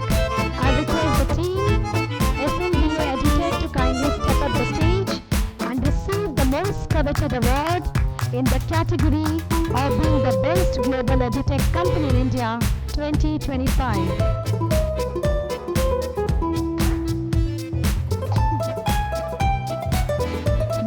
The award in the category of Best Interiors Business Award 2025, and the award goes to Engineer Manoj Kumar. Engineer Manoj Kumar bags the Best Interiors Business Award 2025. Many congratulations. This is followed by the award in the category of the Best Artist of the Year Award 2025, and the award goes to Sheshang Dagadwala. Many congratulations, Miss Munali.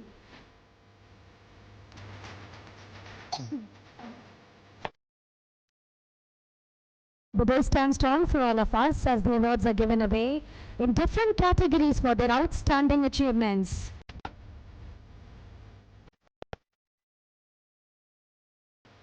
In the panel of this award, the last award is in the category of Outstanding Performance in Journalism 2025, and the award goes to Ms. Deepthi Angaresh. Ms. Deepthi Angaresh.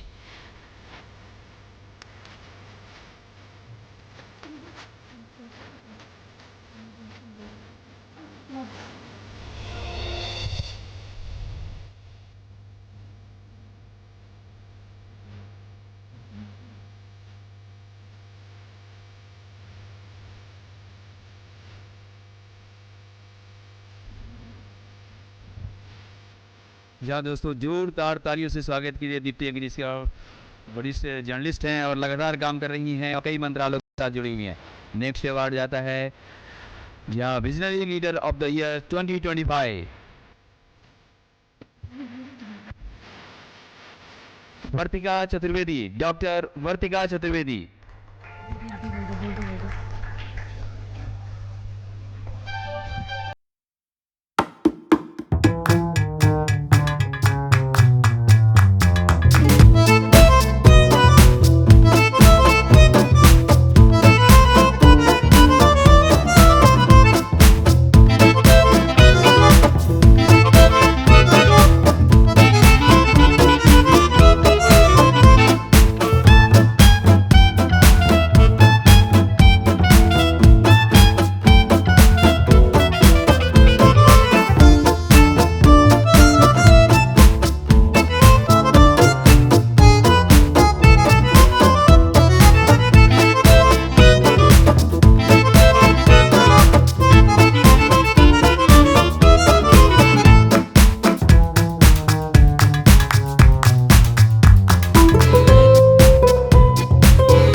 Stage पर आकर हमारी chief guest madam और बाकी dignitaries से मिले।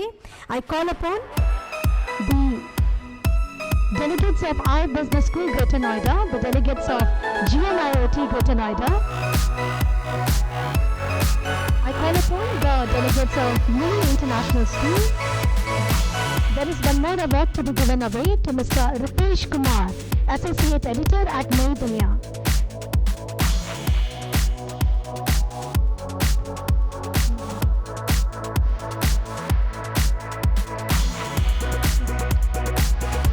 I now invite the delegates of I Business School Greater Noida.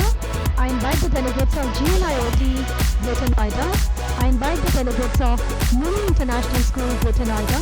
I invite the delegates of BCCM also to step up the stage and kindly, it is GNIM correcting hereafter. I request you to kindly meet Chief Guest Madam and all the dignitaries on the dais and get straight to the Memorandum of Understanding between your educational institution and the Elite Chamber of Commerce and Industry. At the Business 2025 and Vision 2047 conclave, I request other dignitaries also who have signed an MOU today with ECCI to kindly step up the dais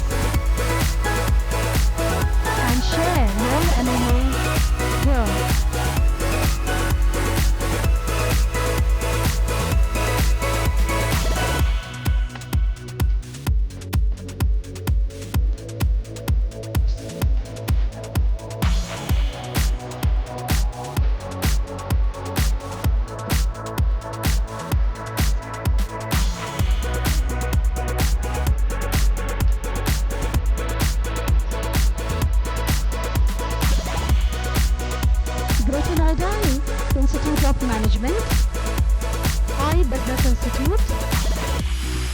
International School.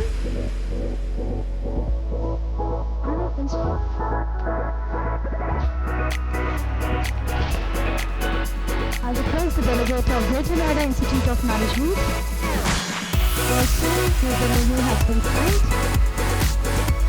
These MOUs talk about developmental opportunities, student exchange, faculty development program, management development program, curriculum vetting, live project opportunities, internship opportunities, mentor guidance for students, and search for more collaborative ideas.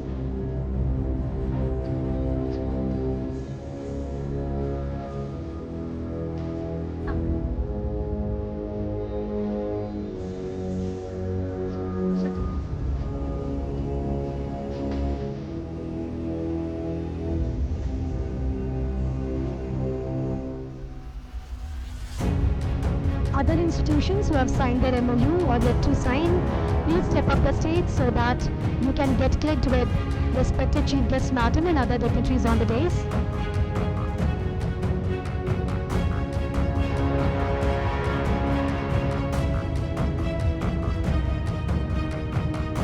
Thank you, all the dignitaries on the dais. Muni International School, can we have you on the stage? Any delegate of Muni International School? Mr. Gaurav Singhal, to kindly meet Chief Guest Madam. Okay. Major R.P. Tiwari from BCCN to kindly meet Madam Chief Guest and other dignitaries and apprise them about the MOU. This is an age of networking, connection and communication, and I think these MOUs pave a greater way in strengthening the teacher taught, the academia industry, business to business collaboration.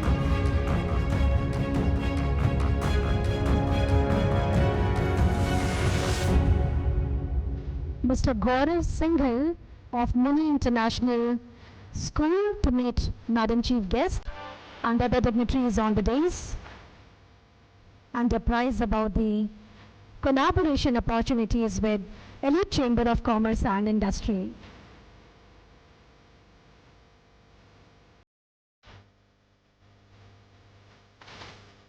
कामयाबी की राह आसान नहीं होती, मानव के कंकर पत्थर होंगे जरूर, एक कदम बढ़ाकर तो देखो। इसी कदम को आज बढ़ाया है elite chamber of commerce and industry business 2025 and vision 2047 conclave में। हौसला बढ़ता रहे, यही उम्मीद है।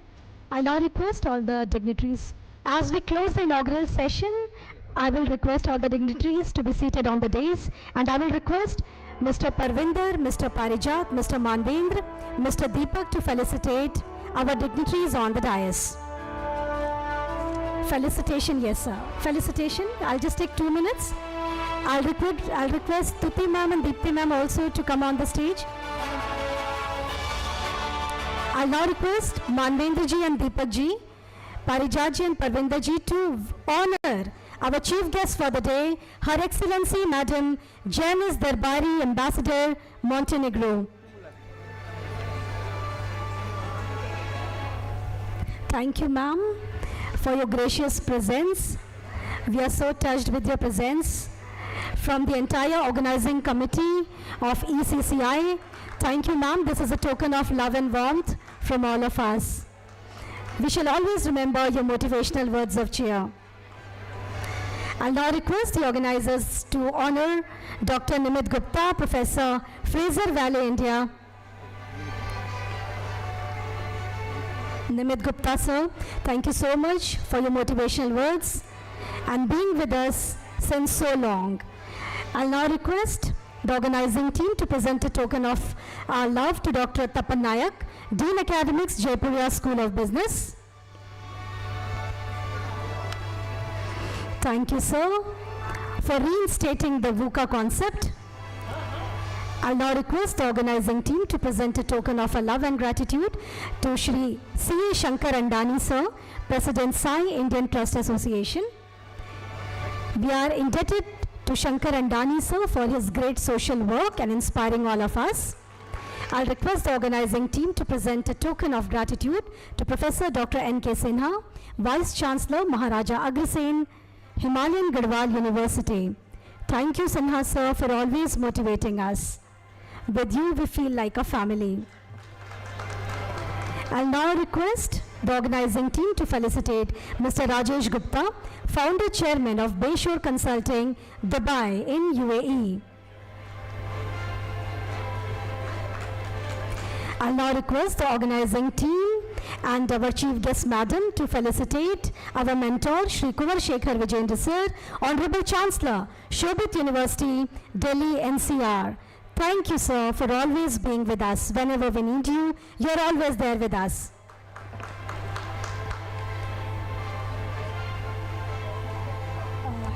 I'll now request the organizing team to honor Brigadier Sunil Mudgil, sir. Thank you, Sunil Mudgil, sir, for your gracious presence and motivation. हुनरों की पहचान कैसी हो, इसकी पहचान आपने कराई।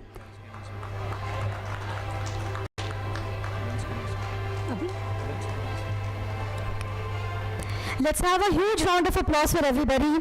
As we end the inaugural session, we dealt with innovation ecosystems, fostering collaboration between academia, industry, and government to drive innovation. Thank you everybody for being on the stage. We will now break for lunch and be back within half an hour. Thank you. The lunch is being laid here. We will begin with the technical session on academic industry networking immediately after lunch. Thank you so much.